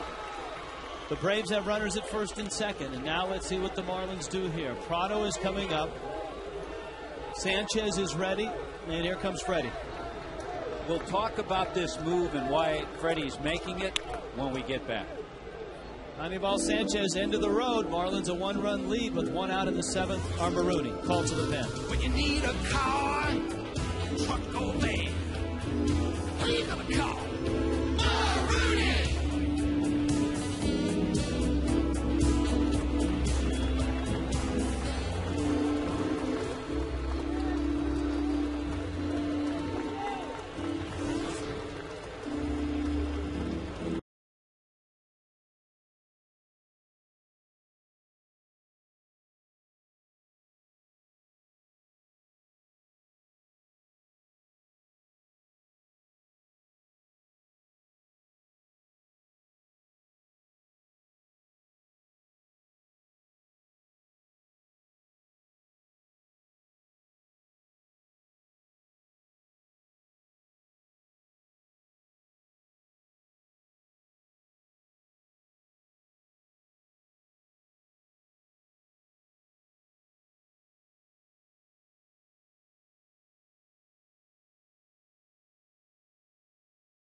you make the move between McLouth and Cabrera. Anibal Sanchez threw 17 pitches. He was starting to run out of a little gas. Also, you got Martin Prado coming up. Would have been the 4th time that he would have seen Sanchez, and he's already gotten a couple of hits tonight. So you bring in a new arm, and you hope that Brian Sanchez can shut things down here. Prado has been one of the Braves' best clutch hitters. It's a pretty good pitch by Sanchez that misses outside.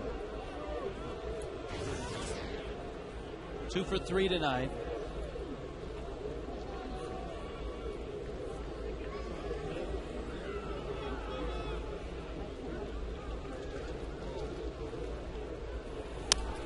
Well, he couldn't hold up, and he went after that breaking ball.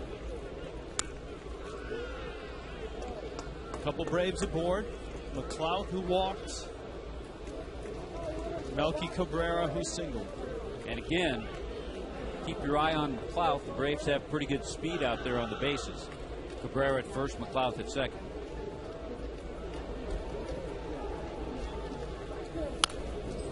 Sanchez 1-2. You can see for Brian Sanchez, since he came off the disabled list, remember he started the season on the DL with a hamstring issue. It's taken him a good 2-3 weeks to kind of refine the groove he was in last year, where he was a pretty dependable 7th, 8th inning guy.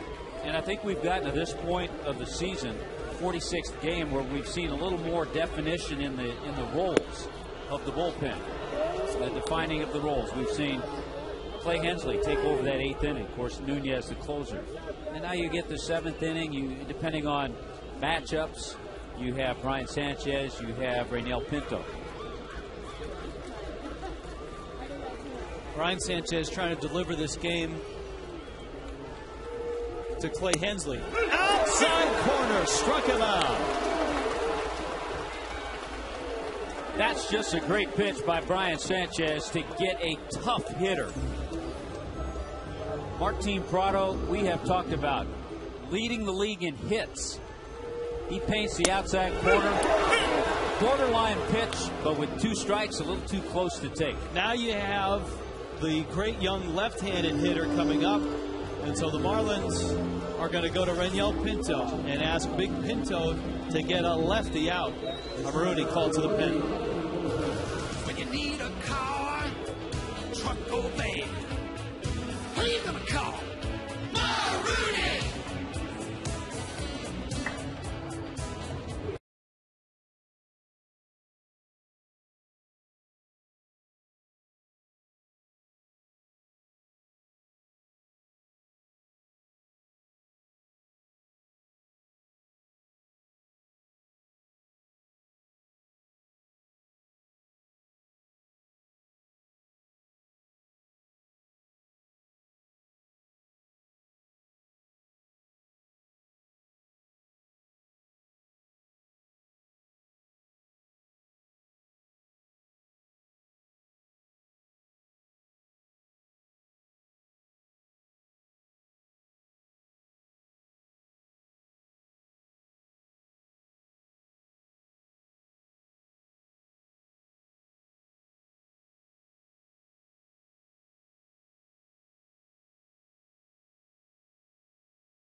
One of the toughest outs in baseball, and that's Jason Hayward. I think this is a move a couple of weeks ago we wouldn't have seen.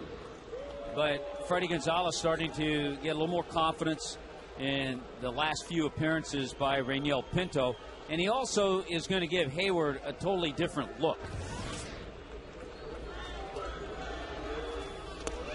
Pinto hits him And that is a totally different look. I was going to say, if Pinto could throw strikes to him, he'd get him out, because Hayward's never seen a lefty with a good changeup like that.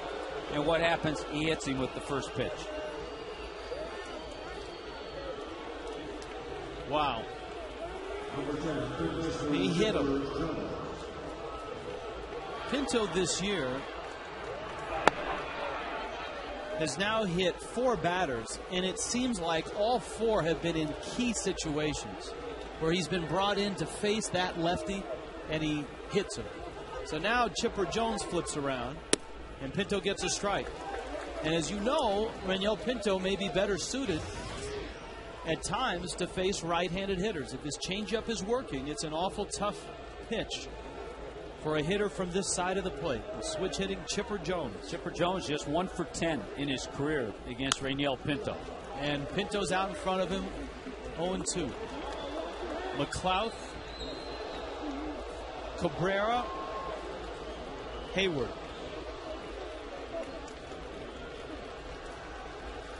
Oh, 2.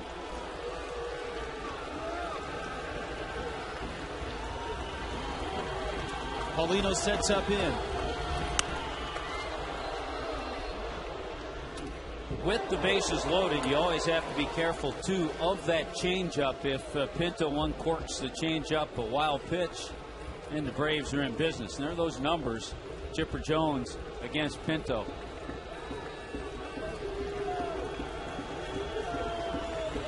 Another 0-2 coming.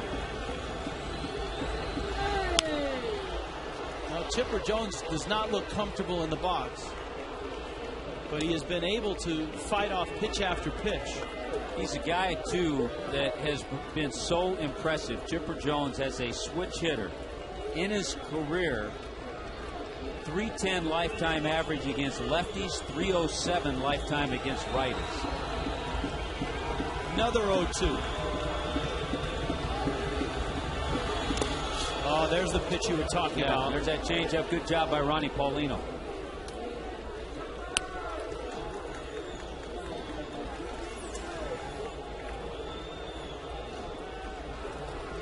Yeah, good job. He got over there, shifted, kept the ball in front of him. They're the splits that you talked about throughout his career. 1-2. Right behind the plate. Paulino sees it.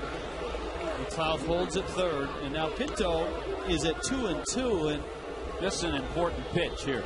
All of the 0-2 pitches that Chipper fought off and looked awful doing it has paid off for him, because now the count's 2-2. And he's seen a lot of pitches.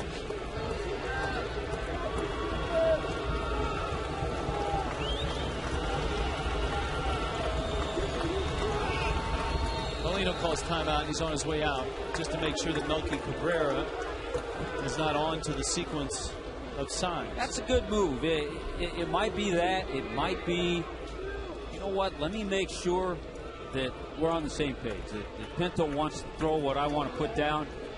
Let's eliminate any second guessing and make our pitch.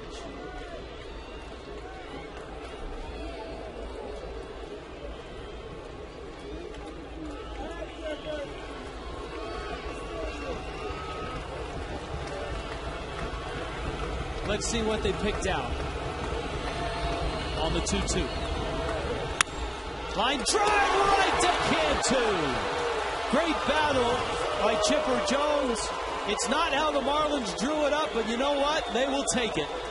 Anibal Sanchez can still win this game, and the Marlins go to the bottom of the seventh inning stretch in a 1-run lead.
Glad you're with us tonight. We open up this homestand, open up this series on an email Tuesday night. 3-2, Fish on top, bottom of the 7th. Anibal Sanchez, with some help from his bullpen, can still win this ball game. And the Marlins will try to add to the lead in the bottom of the 7th. Ronnie Paulino with Cameron Maben, and then the pitcher spot coming up. And the Marlins will see a little different look. Right-hander Jesse Chavez takes the mound. Fastball, sliders, a few change-ups.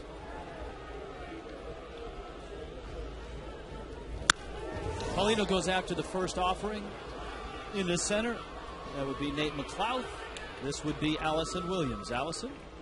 Hey guys, well the Marlins bats were looking to stay hot after that outing on Sunday, a 13-0 blanking against the White Sox, but that came after a couple games when the bats were pretty quiet. Going back to that second game in St. Louis and then the previous 2 in Chicago, the Marlins went 26 innings with just 1 run scored. Maybe one of the reasons the guy that's in charge of the bats, equipment manager John Silverman, well, he was gone, and Freddie Gonzalez actually joked that maybe he took the bats with him. Well, sure enough, he came back on Sunday, and so did the Marlins bats. They put up a season-high 18 hits, 5 home runs, and 13 runs on the day. Gonzalez said, hey, Silver's back. He took the keys of the bats, and he took the bats with him, but now he's back, and now we're swinging. Guys, I have a feeling if Silverman was planning any other trips this season, the Marlins might just not let him now. Well, Silver is he certainly has the keys to the stash, to all the good stuff. Yeah, he does. Be it bats, helmets. An important man behind the scenes, as are all the guys behind the scenes. Anytime it's cold weather and a broadcaster needs a coat, call Silver. Call Silver. There's Clay Hensley in the Marlins bullpen. You think it's been tough for us to pack for some of these trips? Yeah, that's right. He has to prepare for all that.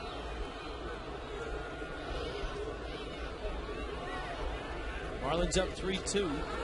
Been a nice night for Cameron Maben. Boy, has it ever. His 4th homer to left center field, one of the deeper parts of the ballpark. A line drive singles back in the 5th inning. Chavez runs that fastball under his hands, and it's 3-1. Jesus from Miami, our next email question. When a player or manager gets thrown out of a game, do they still get paid for that day's work? Johnny Venters, the lefty in the Braves pen. Yes, they do. Now, they get fined, probably, for being thrown out of the game. Now, see, there's our director, Jim Hawley, working hard because he knows that Bobby Cox holds the all-time record at 155 ejections. I think he passed John McGraw a year or so ago. It's one that Bobby will say he's not real proud of, but you know what? Every once in a while, he gets fired up. When he gets fired up, he usually gets thrown out. Well, and I think as well, a lot of the players that have played for Bobby appreciate those ejections because many times he goes out to get thrown out to keep his player in the game. When he sees that a player is about to get tossed, Bobby is pretty good at quickly getting in there and taking the heat and getting the heat home. You know, the other thing Bobby has always been great at, and it's something that Freddie learned from him as Freddie was his third base coach. And here's a guy going to the Hall of Fame. Freddie gets criticized for it. Bobby Cox brings guys behind closed doors and does not air them out in front of the media. That one is off of the glove of Escobar. Maben at first base. And the flashy shortstop of the Braves has that one kicked off his glove. I think some look at Freddie Gonzalez and say, well, he's too lenient. But they don't say that of Bobby Cox, yet the same is done when you get that guy behind closed doors and let him know how you feel about how he's been playing. That's an E6. Here's my best Bobby Cox, Freddie Gonzalez ejection story. Freddie is his third base coach in Atlanta. Bobby Cox, in the middle of an inning in which the Braves are at the plate, is getting tossed out of the ballgame, goes out, big argument. There's a runner at third. There's all kinds of stuff happening in the game. It's nuts. Bobby goes out, gets run, kicking and screaming. As he's walking off the field, he puts the sign on for the suicide squeeze. And Freddie saw that. Freddie being the third base coach, he couldn't believe it. And And Freddie realized, oh, it's the perfect time. And so Freddie caught it, gave the sign, the Braves squeezed, and scored an important run. Yeah, Freddie couldn't believe he saw it, and Bobby Cox couldn't believe that Freddie caught it himself as he was walking down the steps being ejected from the game. Brian Peterson pinch hitting. And he goes after a fastball and pops it up. Third base side, Chipper makes the catch. It's been a struggle for Brian Peterson in the role as a pinch hitter for the Fish. All-you-can-eat seats for the Marlins. Get a club-level ticket. All the hot dogs, peanuts, nachos, popcorn, and soda you want, all for one low price. The next all-you-can-eat night is coming up on Friday. Marlins-Phillies, 305-626-SAVE. This is a situation, a couple of pitches you'd like to maybe let Chris swing, but if you get to 2 strikes, you'd like to see Cameron Maybin maybe take off, try to get in scoring position.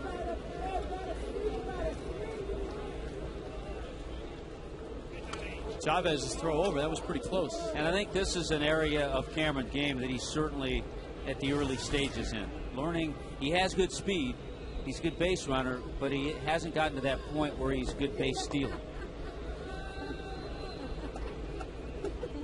Coghlan has driven in a run. He scored a run. Has doubles.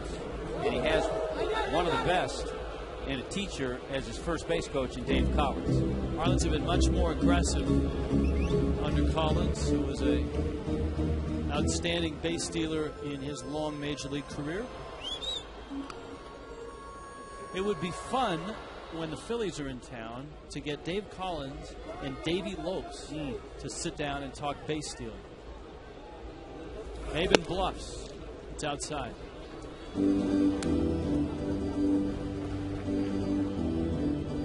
Counts 1-0.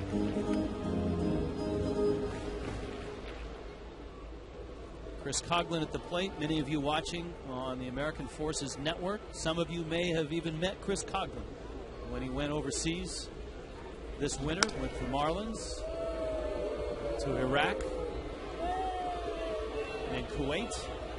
Chris Coghlan, John Baker, Freddie Gonzalez, Larry Beinfest, a contingent of front office personnel. Coghlan's brother had served over there. The pitch misses outside.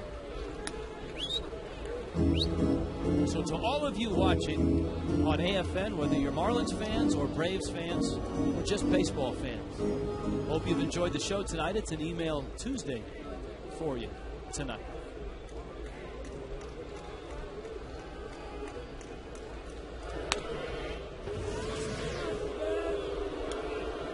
Now's a situation where you wouldn't want Maybin to steal because the count's 2-0. You want to give Chris an opportunity maybe to get a pitch he can drive into the gap. If he drives it into the gap, Maybin can score. Now there's a strike.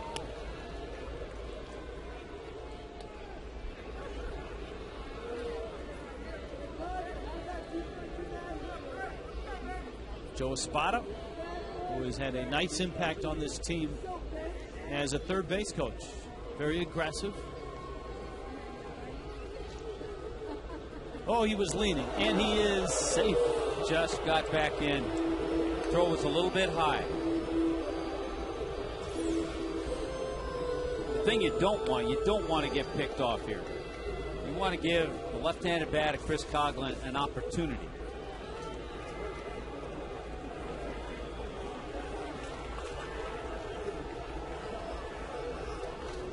I think signs are great to watch because the first sign he gives could be the sign that means anything after that means nothing. And so then you keep looking and you look with intent. And it's all part of the sequences of signs. And you have to change those signs every week because if in a 3-game series the advanced scout sits and watches, most advanced scouts can pick up the signs. It is an art form in baseball. Maybin's not running. Coghlan takes outside.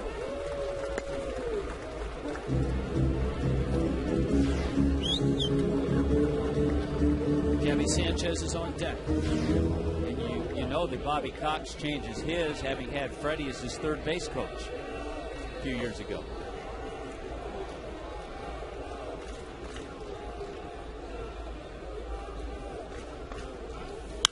Runner goes, and Coughlin fouls it off. Now, we told you Chris Coughlin went over to Iraq.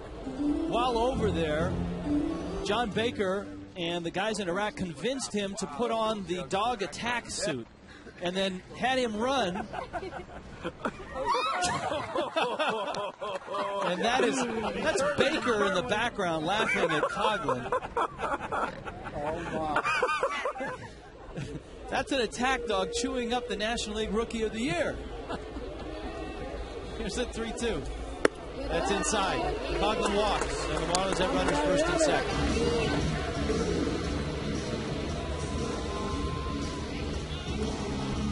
Good job by Chris. Good at bat. Extends the inning. Gets Gabby Sanchez up there. I think that's a little more like what we saw last year from Chris Coughlin. He had his base hit, a double first at bat. Pulled a ground ball to get an RBI in the 5th inning. Was pretty patient at that at bat. Drew the walk.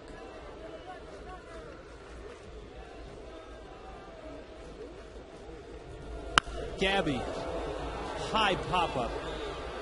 Chipper and Escobar will sort it out. And it's Chipper who makes the catch. Jesse Chavez works a scoreless 7th. Marlin bullpen on call in the 8th.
Game summary brought to you by Land Rover. Take it away, Mr. Hutton. Always fun to do when you have a lead in the 8th inning. Well, Ryan McCann got things going for the Atlanta Braves with a 2-run double. But Cameron Maben promptly tied it up the next inning with his 4th home run of the year, a shot to deep left center. Anibal Sanchez had good stuff tonight. Good movement once again. Took the game almost through the 7th inning, but he got 6 1/3 out of this one tonight. At 5 strikeouts, gave up just the 2 runs. The bullpen took care of things in the 7th. Now it's Clay Hensley's job here in the 8th inning. Last time we saw Clay got an inning in that 13-0 game against the White Sox. Look at that opponent's batting average, 193. He gets McCann, Gloss, and Hinsky, and he starts with a changeup, which is a pitch that certainly has changed his fortunes. Brian Barden is at third base.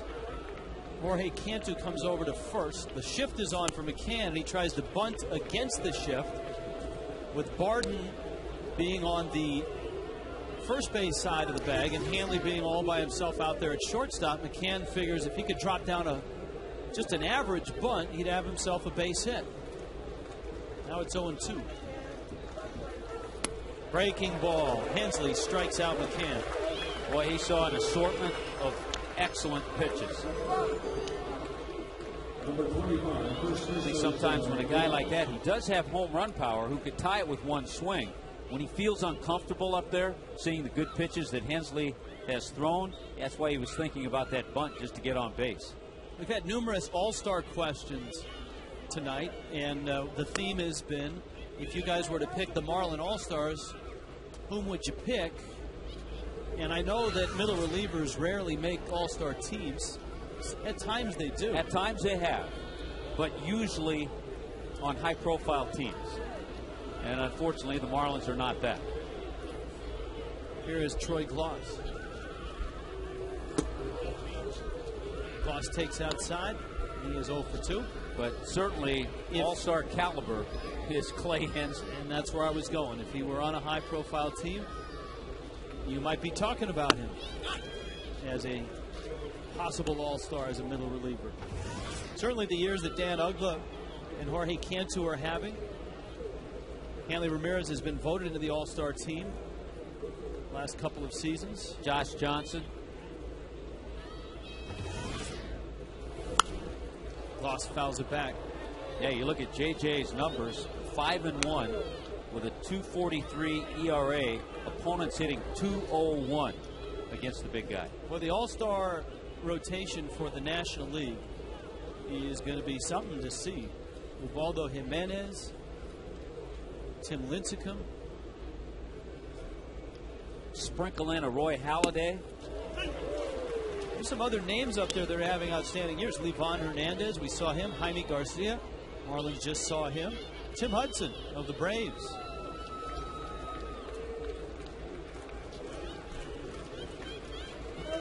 And the Marlins will see Hudson in the third game of this series. Barden crossed the diamond in time.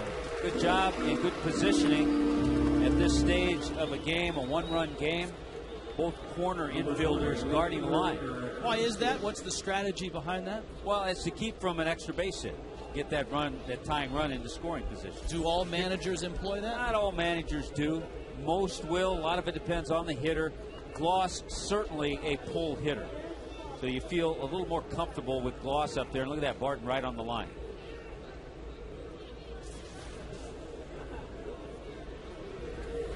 Now a little different situation with Hinske up there. Cantu at first, he's going to be on the line, but Barton well off the line.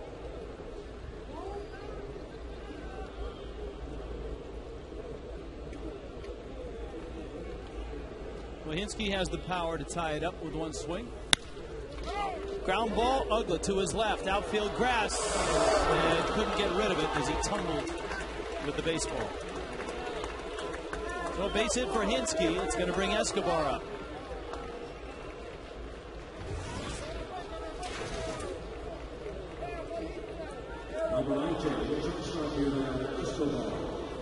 Uggla had to go a long way for that ball. And I think Tommy is Omar Infante, or excuse me, Gregor Blanco just got called up as a pinch runner. Yeah, he just got called up. Once Uggla tried to roll over to throw it, I think he was in trouble.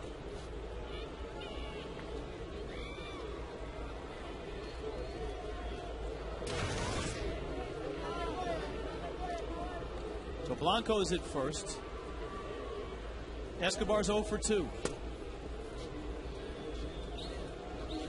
Emailer wants to know if there's any relation between Bobby Cox and Jeff Cox, who we just saw in Chicago. None that we know of.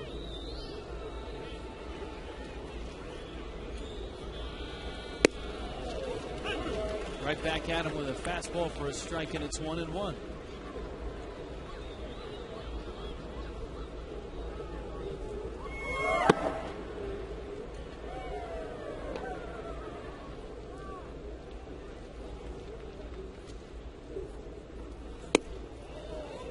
Hensley misses outside. Counts 2-1.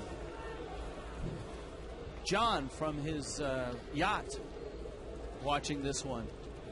Docked off of Fort Lauderdale. It has to do with middle relievers. And if Hensley will throw a pitch, we'll spit it out for you. 2-1. Runner goes. Swing and a miss. Paulina's throw. Not in time. Stolen base. for Blanco. Well, he just picked the right pitch. He picked that slow breaking ball. Go ahead with the email, Rich. Atlanta had the best starters in the National League for many years, won only one World Series title. Marlins won both of theirs. And John attributes it to middle relief. Thinking back on the Dennis Cook. 97. Yeah. Is middle relief the most undervalued aspect of the game today? I think it is now. 15, 20 years ago, maybe not. But now it certainly is. 2-2. Hanley bobbles, gets it, throws it, got him! An adventurous third out. Clay Hensley doing what Clay Hensley has done all year long. Still 3-2.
A little slice of the National League East.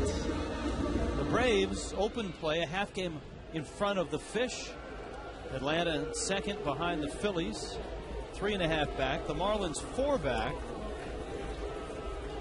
Tied with Washington, the surprising Nationals, and the Marlins both at 23 and 22. Hanley is up, and he takes a mean rip. Jesse Chavez fastball and fouls it back. It's 0-1. Right now, the Mets and R.A. Dickey taking care of the Philadelphia Phillies, a 5-0 lead in that game. Gregor Blanco, by the way, stayed in the game. He's in left field for Atlanta.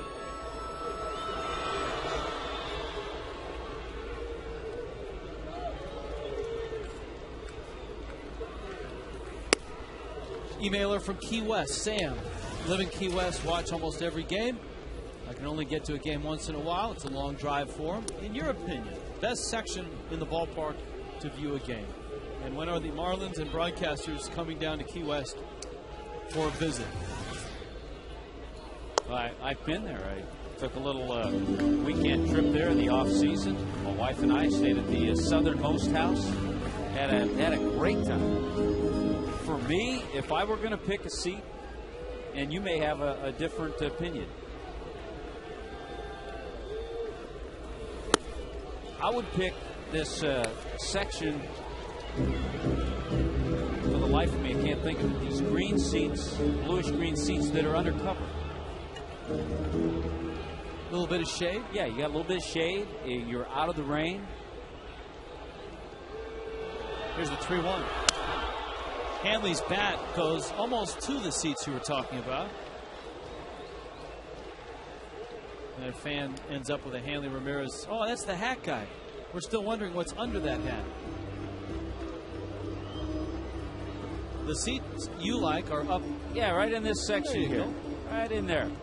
That's a nice area. You know, you're comfortable, you get a little drizzle, you're going to be okay. You get a nice view of the ballpark. I think on either of the lines, third base or first base.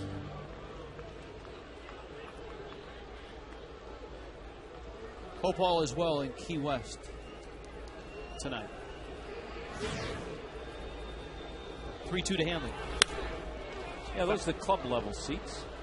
How about you, Rich? Where would you like to sit? If not next to me up here. That's my favorite seat, up here next to Rich. Oh man, how do I know that any answer from this point will not be the right? There's Leo Nunez warming up. If I had my choice, I'd be out at shortstop, actually. Here's the 3-2.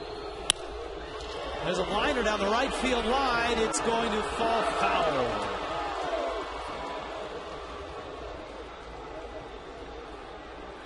And it stays at 3-2. It's always fun to sit down low behind home plate if you can, just to give you a real good reminder and how hard Major League pitchers throw, how sharp breaking balls break, and how fast everything is, how quickly everything moves, the players move, the ball gets out to the infield. Because up here, I was talking with Darren Jackson in Chicago about it. As a broadcaster, sometimes from up here you see everything and it looks so simple, and you forget at how quickly the game moves when you're down on the field. 3-2 again to Hanley. Breaking ball, struck him out. It was a pretty good at bat, but Chavez won that battle. It's something that I always have to remind myself. The game's a lot tougher than it looks from up here. Our Jaguar performer of the game. Looking for his third consecutive win, Anibal Sanchez. Holding the Braves to just 2 runs. He handled Jason Hayward nicely tonight as well. Our Jaguar performer of the game. Cantu now. Sanchez went 6 1/3, 116 pitches, 6 strikeouts, and 4 walks. Freddie made an interesting observation he was telling us before the game. With the Marlins having had that stretch, and certainly the needed off day yesterday, of 20 consecutive games, that meant that 4 times he went through the rotation without being able to give guys that extra day. Every 5th day, 4 times during the rotation. So now with the off day, and then looking ahead a few more Mondays off, he's going to be able to do that. And it doesn't seem like a lot, but it means a lot to a pitcher to get that extra day. Cantu cracks one into center field for a base hit. Even maybe the best workhorse in Major League Baseball, the wear and tear can take a toll. You look at the last 4 or 5 starts of Roy Halladay leading up to his last start. He'd been up 115, 120 pitches, and he got knocked around his last start. And I think Freddie pointed out he could see a little of that in Ricky's start in Chicago, in Josh Johnson's start. JJ 6 innings, first time as a starter that he didn't have a strikeout.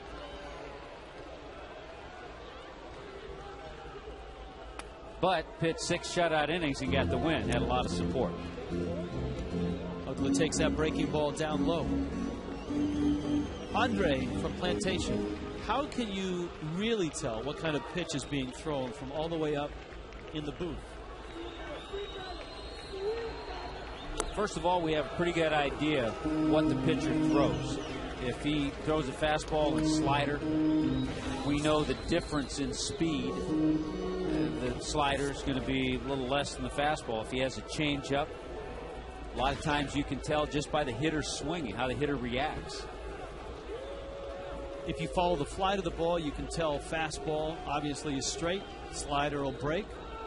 Pitch speed is posted in the stadium. 94. So you know that Chavez, and you can see that pretty straight. His fastball of 94. His slider will be in the 80s. His changeup a little less than that will be low 80s. And that's something that we do before every series. We'll talk to pitching coaches of other teams, broadcasters of other teams. We have scouting reports that we'll look at, and they will tell you exactly what each pitcher is throwing these days. Every spring training, we sit down with the Marlins pitching coach. This year was Randy St. Clair. We go through every pitcher. What's J.J. throwing this year? Has he added a wrinkle? How about Sanchez? How about some of the new guys in the bullpen? What does Clay Hensley throw? So if you do a little work, you have a good idea of what people throw. How about this this name and face down in the Atlanta Braves bullpen? Yes, that is the Christian Martinez, former Marlin, who we know has a pretty good changeup to go along with his fastball and slider. See, there you are. You've done your homework on Christian Martinez. But that was easy because we've seen him pitch before. I think it's always interesting to find out if the pitcher's working on a trick pitch. You know, palm ball, a splitter, a fork ball, something like that. We do know that R.A. Dickey's knuckleball must be working against the Phillies tonight. Cody Ross has bounced out 3 times.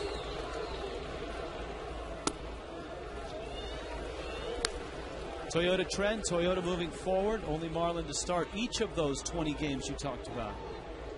And he did quite nicely, thank you.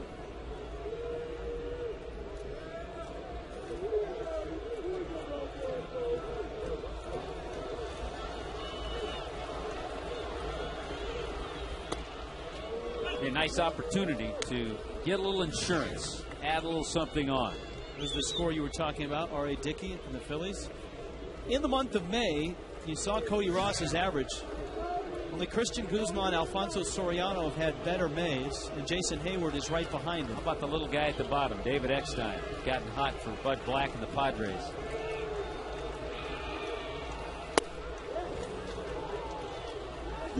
That definitely was the fastball, and it's 1-2. His last changeup came over at 86.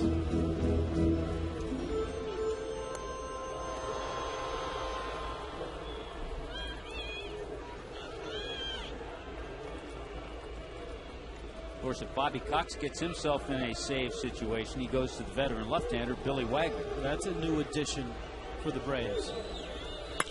Cody to right field. Hayward after it. Won't get it. Off the wall it goes. Cantu will score. Right behind him is Ugla. They will send him. He will score. Cody Ross, stay hot. There you go with some insurance. And there you go with some nice base running, Dan Ugla. He had a good angle at that ball, being the runner at first base.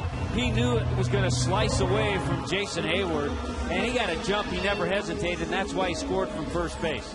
Great hitting by Cody Ross. Look at this, stays back, lets the ball get to him, and drives it down that right field line, slicing it away from Jason Hayward. Hayward got to it quickly, and had the Braves not mishandled the relay throw, they might have had a look at Ugla, but as it is, Ugla scored easily. Bobby Cox on his way out to the mound, and the Marlins have a 3-run cushion. Here's our Marooney called to the pen. When you need a car, truck, or van, who you gonna call? Marooney!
Cody Ross with a 2-run double. He's at second with 1 out in the bottom of the 8th inning. Ronnie Paulino is up. Christian Martinez has appeared in 15 games with the Atlanta Braves. And of course, a Marlin. You know, we saw him used in some different roles. There were some times he gave up runs, but about the times he came up, he did a good job. Fastball, slider, and changeup. He was claimed off waivers from the Marlins by the Braves. Ground ball up the middle, into center field. Here comes Cody. Paulino delivers. 6-2. Good night for Ronnie Paulino. He's 2 for 4 and just adding on a little bit more. Now Paulino remembers catching Christian Martinez. That slider kind of floats up and hangs. He stays back and gets it under the glove of Escobar.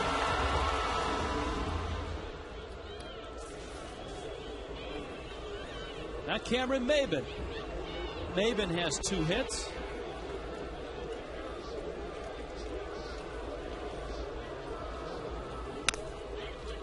Maben fouls it back to the screen. It'll be interesting to see what the Marlins do with their bullpen in the top of the 9th inning. On one hand, it's not a save situation. But on the other hand, yesterday was an off day, and to keep your closers sharp, sometimes you want to use them. So Dan Meyer is down there along with Leo Nunez. And that's why Leo got that 1 inning in the 13-0 game on Sunday.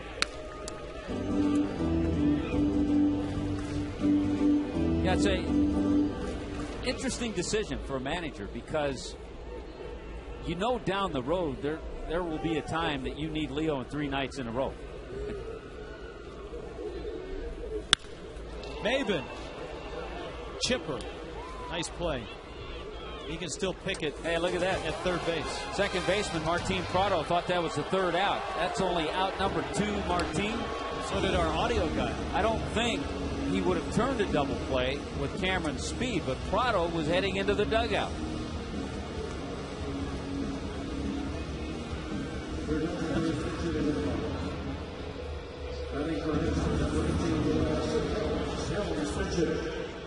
You know, he was much like our producer, John Sulser, had started to jog out of the truck.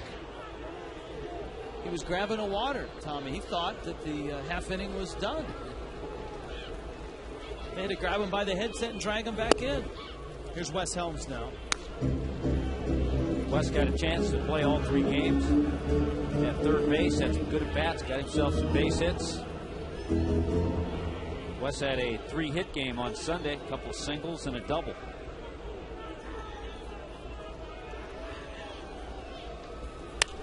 Now our crack staff is saying that they were simply watching Martin Prado.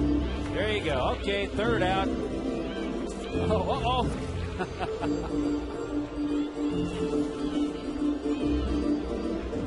That's a deke and a beauty. It's a good thing he wasn't an outfielder and flipped the ball into the stands. Which usually happens a couple of times a year. We'll tell Martin he deked our truck. He's a good player. He is. You see Helms with his bat coming alive, getting some regular at-bats and regular playing time. Escobar in time. That, cue the music, is the 3rd out. We go to the 9th. 6-2 Fish.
inning, and it is Leo Nunez who comes in. Nate McLouth is up. First pitch from Nunez is a strike. And so Freddie obviously thinking he wants Nunez sharp for this series. Give him an inning here, though not a save situation. I think also if you bring somebody else in and they get into a little trouble, then you have to bring Leo Nunez in the middle of an inning. I know that's not a big deal, but it's not the way things are done now. So you'd rather have him in more of a comfort zone and start the inning here and be sharp.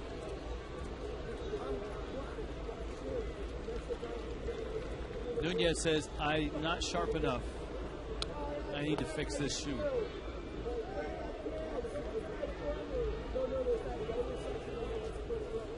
Oh, and 2. Anibal Sanchez, 6 in the third. An out for Brian Sanchez and Reniel Pinto in the 7th. Clay Hensley, a scoreless 8th. And that's a gorgeous changeup.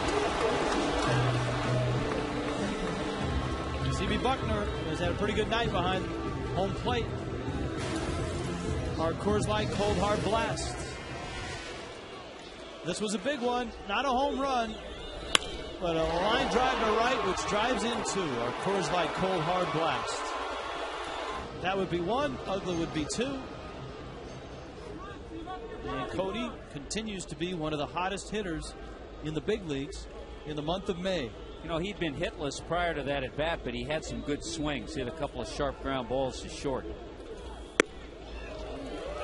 Nunez with that power changeup, and this is Brooks Conrad. And if you didn't know his name up until a week ago, you know it now. He's the guy that hit the walk-off grand slam that didn't know it was out, that set in motion that incredible celebration in Atlanta.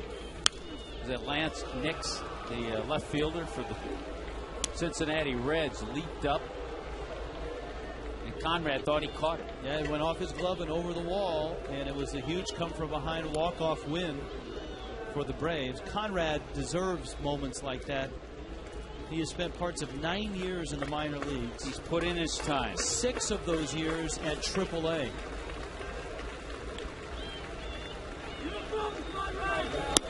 You talk about guys having their moments, and it's certainly a moment that he'll never forget. Off the glove, and then he thought that, he thought he caught it. Ah, shoot. He heads back to the dugout, then he realizes, no! It's a ground slam! I love the way he sprinted around the bases. Little tapper up the line. Nunez throw. And Brooks Conrad has himself an infield hit. You know, the thing about Conrad, we talk about minor league hitters. You know, some get here with 500-600 at bats. Some get here a little over 1,000. 2,000 at bats is a nice measure for a minor league player. Over 4,000 minor league at bats for Brooks Conrad. And you hope for a guy like that he's able to find a role with this team or any team and spend 5-6 years in the big leagues. Well, he's a switch hitter, and that's his 4th pinch hit this year. Here's Prado.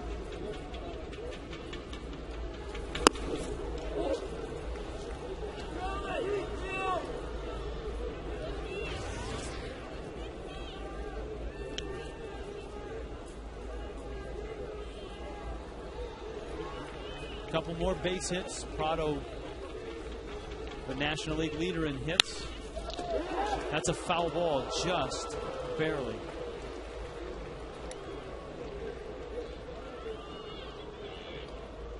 After the game, Marlins Live. Craig and Niner will be showing off their nice blue shirts again. We'll break down the bullpen, add-on runs. Add-on runs will get you to heaven. Did I miss that? Did I miss a memo or something? Nunez misses inside. Well, there was a time early in the year the Marlins were not getting add-on runs. Hey, I'm all for add-on runs. McCutchen following up a nice rookie season for the Pirates.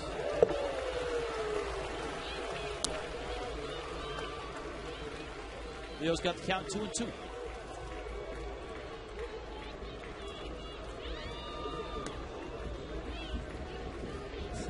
Pat in Deerfield Beach wants to know, why are the guys in the truck in a truck? Can't they get an office? Because it's a mobile and it moves around.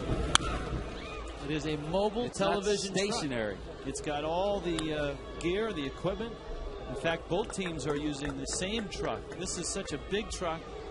It's able to put out 2 telecasts, the Braves and the Marlins. See, we need to get on video. Dual feed. We need to get on video an outside shot of the truck. So when we talk about the truck, we can visualize it. It would be better visually than a picture of the crack staff themselves, I think. Yeah. Here's the 2-2. It's inside. 3-2.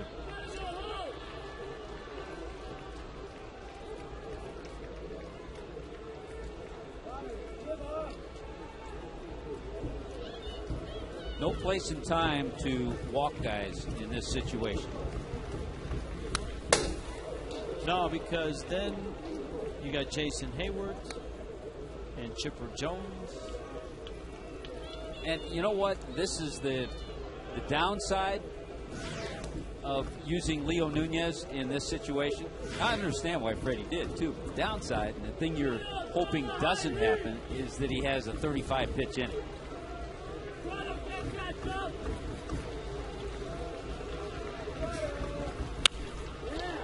Liner to left, and that's going to fall base. That's a fair ball. Up with it is Coughlin. Conrad gets the stop sign. The throw goes to second. The Braves are set up at second and third. And this is starting to feel like a safe situation for Leo Nunez. Well, I tell you what, Martin Prado thought it was foul. He hits this ball. Thought he pulled it foul and then started to get going again about halfway up the line. Brooks Conrad going all the way. And Prado did get to second. Now Nunez against Hayward, the first meeting for these two. The area where the Braves have struggled tonight, 1 for 9 with runners in scoring position. The comparisons in spring training and the offseason in a lot of the publications between Jason Hayward and Mike Stanton, with both being the same age, both on the same career track. One rated number 1, one rated number 3. There are some there's obvious difference in terms of one a left-handed hitter, one a right-handed hitter. Both are right fielders. Both have immense power.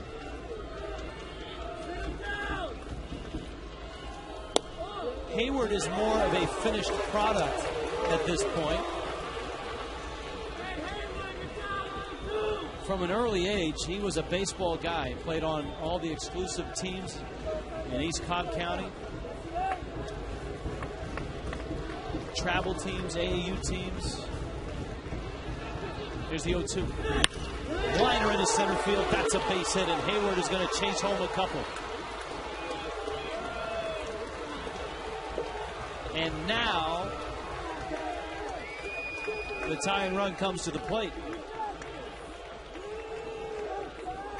Yeah, I think he has shown his ability, just coverage of the plate, plate discipline, solid swings. That base hit up the middle. He had a base hit to left field in the first inning. He was on those East Cobb travel teams. Went to Henry County High School. His dad, Eugene, used to drive him all over the place.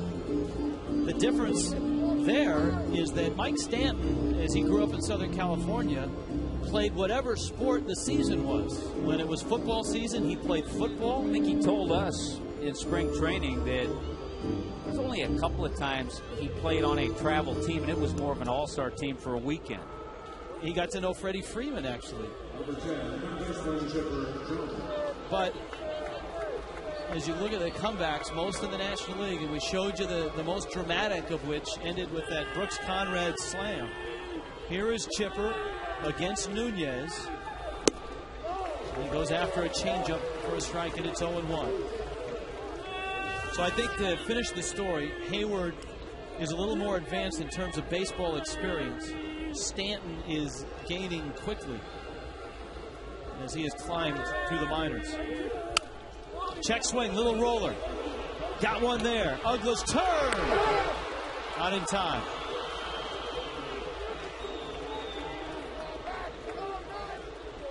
Good quick play by Brian Barton at third to get that lead run. The check swing by Chipper, and then even Dan Uggla trying to turn it, knowing that Chipper Jones just does not run the way he used to. You never know.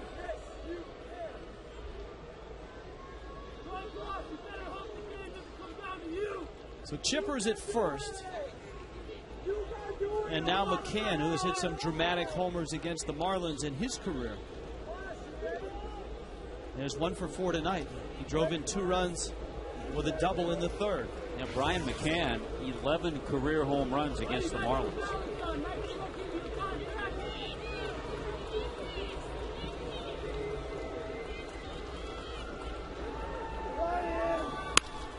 Ground ball. Uggla's out in right field. Has it. Throws to first. Ball game. Marlins win it. Not a save. Leo Nunez hangs on, and the Marlins take game 1 of this 3-game series. No comeback tonight for the Atlanta Braves. And Anibal Sanchez has won his 4th game of the season, his 3rd consecutive start. Big hits by Cameron Maybin and Cody Ross. 6-4 the final.